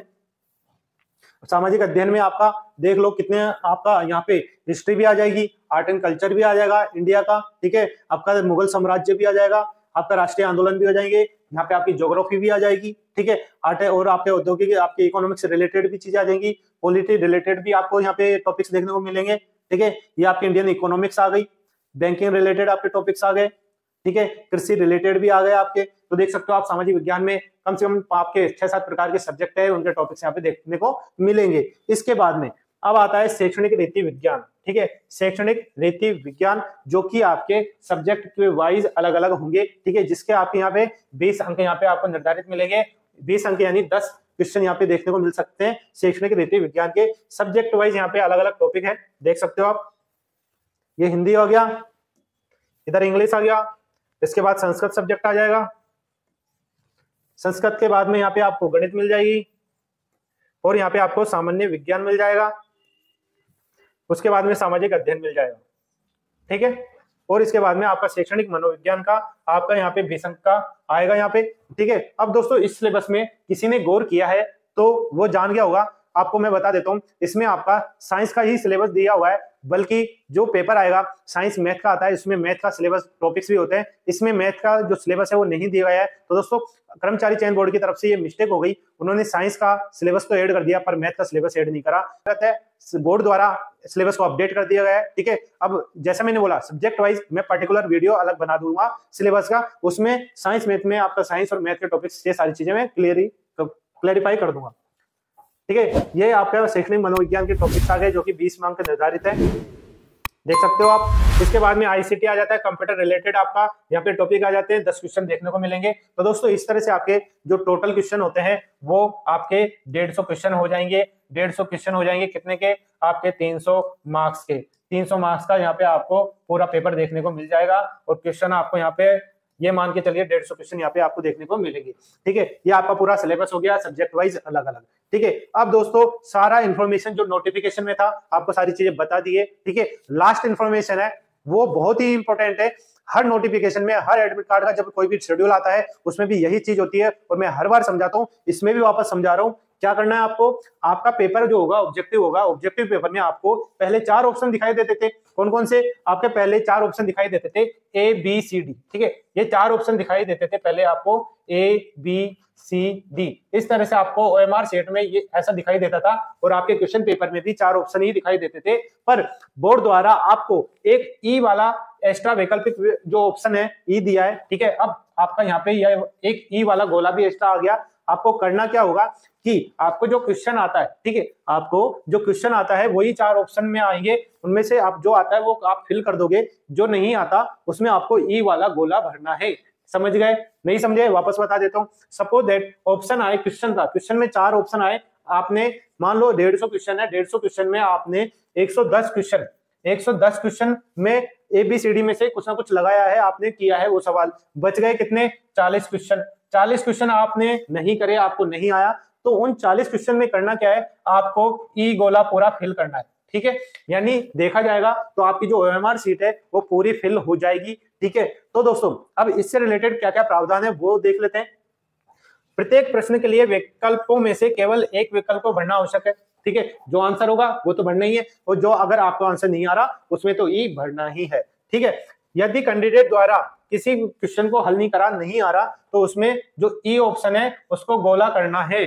साफ आ गया नजर? ठीक है। 5 विकल्पों में से अगर किसी को गहरा नहीं करा, किसी को गोला नहीं करा, तो दोस्तों 10% प्रश्नों तक, ठीक है, 10% कितना होता है? 150 का, 150 का 10%, 10% कितना होता है दोस्तों? 15 होता है। अब 15 क्वेश्चन तक किसी ने ई गोला नहीं भरा, अगर नहीं आए तो दोस्तों ऐसी कंडीशन में आपके जो अंक है वो 1/3 नेगेटिव मार्किंग की वजह से काट लिए जाएंगे, आपका नुकसान हो जाएगा। इस चीज को आपको ध्यान देना है, ठीक है। इसके बाद में प्रश्न पत्र जो आप हल कर रहे हो, सुनिश्चित करना है कि आपने वो गोला भरा नहीं भरा, जो आपने कर दिया उसमें करेक्ट भरा है, जो नहीं आपको आया उसमें भी आपको ई ऑप्शन फिल करना है, ठीक है। और इसके लिए आपको पूरा एग्जाम का जो समय है, कितना समय है आपको? 2 घंटे 30 मिनट का समय, ठीक है, 2 घंटे का समय और 30 मिनट का समय आपको यहाँ पे मिलेगा, ठीक है। ये टाइमिंग आपको मिलेगा एग्जाम में 150 क्वेश्चन सोल्व करने के लिए, ठीक है। इसमें आपको 10 मिनट का आपका एक्स्ट्रा टाइम दिया जाएगा।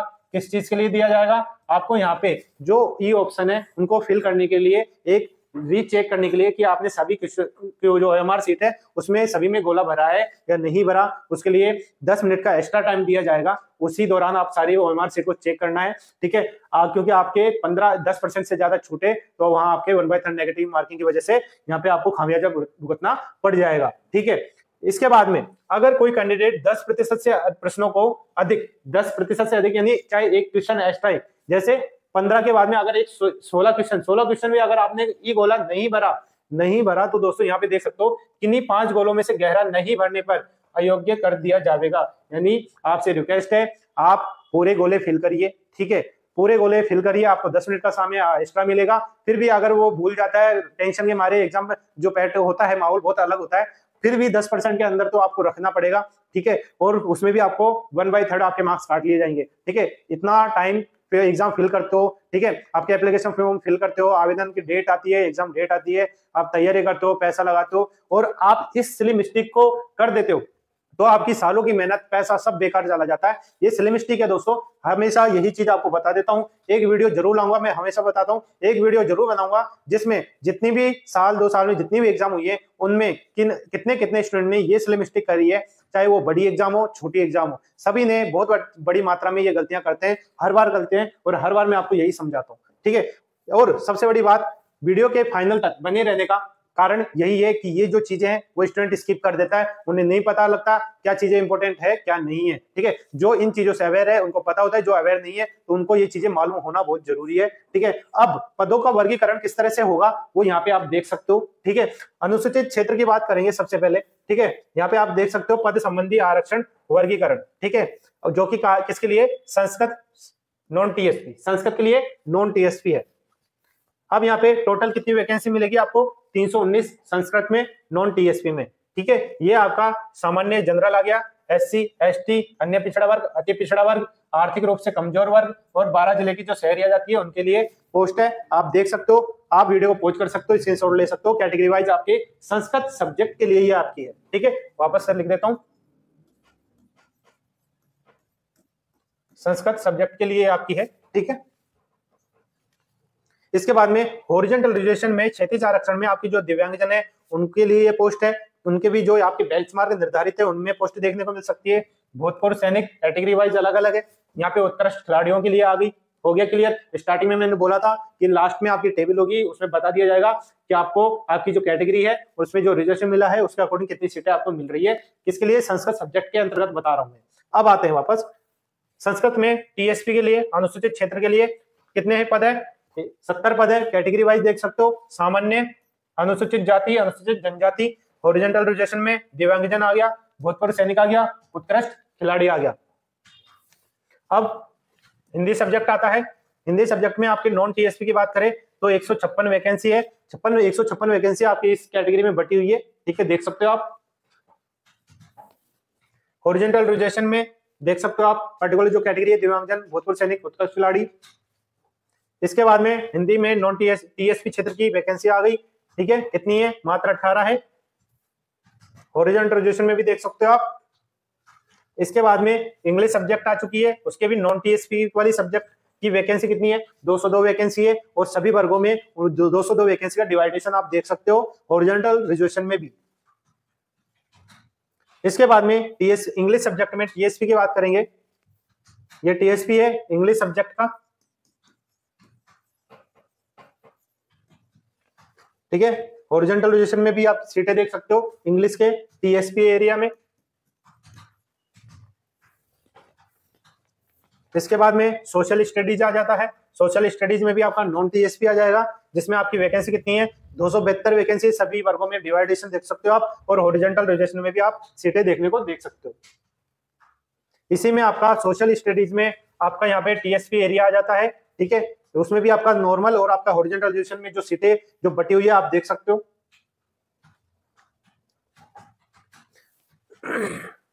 और बची आपका यहाँ पे साइंस में टीएसपी नॉन टीएसपी वाली टोटल 970 वैकेंसी है। सबसे ज्यादा वैकेंसी इसी साइंस में देखने को मिलेगी, और कैटेगरी वाइज आप देख सकते हो किस तरह से सीटों का आपका यहाँ पे वर्गीकरण किया गया है, और क्षैतिज आरक्षण में भी आपको किस तरह से आपकी सीटें मिल रही है साइंस मैथ में। अब साइंस में ही आपके टीएसपी एरिया के जो वर्गीकरण है पदों का वो देख सकते हो आप। तो दोस्तों आपका लगभग ये मान लो पूरा नोटिफिकेशन में कंप्लीट आपका हो चुका है, ठीक है। आपका कोई भी जानकारी बिल्कुल यहाँ पे नहीं बची, जो भी आपकी जानकारी थी वो सारी चीजें मैंने आपको क्लियर कर दी है, ठीक है दोस्तों। ये आपका पूरा खाका है जो वो आपको क्लियर कर दिया गया है, ठीक है। जो आपकी चीजें थी, ठीक है, वो सारी मैंने क्लियर कर दी गई है, ठीक है। आपको जो भी जानने की जरूरत थी वो सारी मैंने क्लियर कर दी है। एप्लीकेशन में पूरे नोटिफिकेशन में ए टू जेड जो मेन डाटा था आपको जानने के लिए वो सारा क्लियर कर दिया गया है, ठीक है। तो दोस्तों यही बोलना चाहता हूँ, जो भी कैंडिडेट जिस भी सब्जेक्ट की तैयारी कर रहे हैं वो आराम से अपना देख ले, ठीक है, कि वो किस कैटेगरी में है, ठीक है, और किस सब्जेक्ट के लिए है, उसी के हिसाब से वो अपनी तैयारी रखे, ठीक है। टोटल वैकेंसी आपकी 2123 आई है इस बार, ठीक है। बढ़ना न बढ़ना बाद की बातें हैं, ठीक है। जो कैंडिडेट इस वीडियो को अब तक देख रहे हैं उनको बहुत बहुत धन्यवाद। साथ में जो स्किप कर चुके हैं उनको कई चीजें स्किप हो गई उनकी, ठीक है। इसलिए हमेशा कहता हूं जो भी कैंडिडेट वीडियो को देखे पूरा अंत तक वीडियो देखे। हो सकता है काफी चीजें इन्फॉर्मेशन आपके लायक ना हो, पर 100% में से वो 1-2% आपके अगर काम की हो गई तो दोस्तों नॉलेज बहुत बड़ी चीज होती है, ठीक है। अगर वो नॉलेज एक प्लेटफॉर्म पे आपको मिल रही है तो दिक्कत क्या है, ठीक है। उसी नॉलेज के लिए आप वापस कोई सर्च करो, एक आपको मिल जाए बैठे बिठाए तो क्या दिक्कत है। तो दोस्तों अब तक चैनल को सब्सक्राइब नहीं करा हो, सब्सक्राइब कर लीजिए, वीडियो को लाइक कीजिए, बेल आइकन दबाइए, ठीक है, जिससे आपको टाइम टू टाइम आपके थर्ड ग्रेड मेंस की जो भर्ती का अपडेट है, क्या अपडेट आता है क्या नहीं आता, वो सारा मिल जाएगा, ठीक है। और अन्य रिलेटेड वैकेंसी जो भी आती है राजस्थान में, सेंट्रल में, रेलवे, बैंक सेक्टर में, इंश्योरेंस सेक्टर में, वो सारी सूचना आपको हमारे प्लेटफॉर्म पे मिलती रहेगी, ठीक है दोस्तों। अब लास्ट में यही कहना चाहता हूँ, जो कैंडिडेट सिलेबस की बात करेंगे, ठीक है, चाहे लेवल 1 की बात हो, लेवल 2 की बात हो, सिलेबस का अलग अलग वीडियो आपको प्रोवाइड करवा दूंगा, ठीक है। कुछ आपके एक दो दिनों में सारे वीडियो आपके प्लेटफॉर्म पे आपको मिल जाएंगे, आपको टेंशन लेने की बिल्कुल जरूरत नहीं है। तो दोस्तों लास्ट में मिलता हूं नए अपडेट के साथ में, और फिर भी लास्ट में जाते हुए यही कहना चाहता हूं, वीडियो को सब्सक्राइब नहीं करा, वीडियो को अच्छी तरह देखा नहीं, वापस देख लीजिए, ठीक है, पूरा देखिए, कंप्लीट देखिए, ठीक है। कुछ समझ में नहीं आए, कोई दिक्कत है, कोई डाउट हो, कोई कंफ्यूजन हो, कमेंट बॉक्स में कमेंट करिए, आपका जवाब है बिल्कुल जरूर मिलेगा, ठीक है दोस्तों। जरूर आपका जो जवाब है कंफ्यूजन जरूर दूर करेंगे। और अब तक चैनल को सब्सक्राइब नहीं करो, सब्सक्राइब कीजिए, वीडियो लाइक कीजिए, बेल आइकन दबाइए, आप अपडेट आपको जो भी अपडेट हो आपको टाइम पे मिलता रहेगा। ये सारे अपडेट सभी अपडेट आपको हमारे टेलीग्राम ग्रुप में मिल जाएंगे। टेलीग्राम का लिंक हमारे वीडियो के डिस्क्रिप्शन बॉक्स में दिए होते हैं, प्रत्येक वीडियो के डिस्क्रिप्शन बॉक्स में आपको टेलीग्राम का लिंक है वो मिल जाएगा, उसको आपको ज्वाइन करना है। उसमें भी हम प्रत्येक चीज आपको अपडेट करते रहते हैं, चाहे उसका वीडियो बने ना बने, आपके एग्जाम डेट, आंसर की, रिजल्ट, ठीक है, एडमिट कार्ड, सारी सूचनाएं आपको वहां पे मिलती रहेगी, चाहे आप वो किसी भी वैकेंसी से रिलेटेड हो। तो दोस्तों इसी के साथ इस वीडियो को समाप्त करते हैं, मिलते हैं नई वीडियो नए नोटिफिकेशन के साथ में। धन्यवाद, जय हिंद।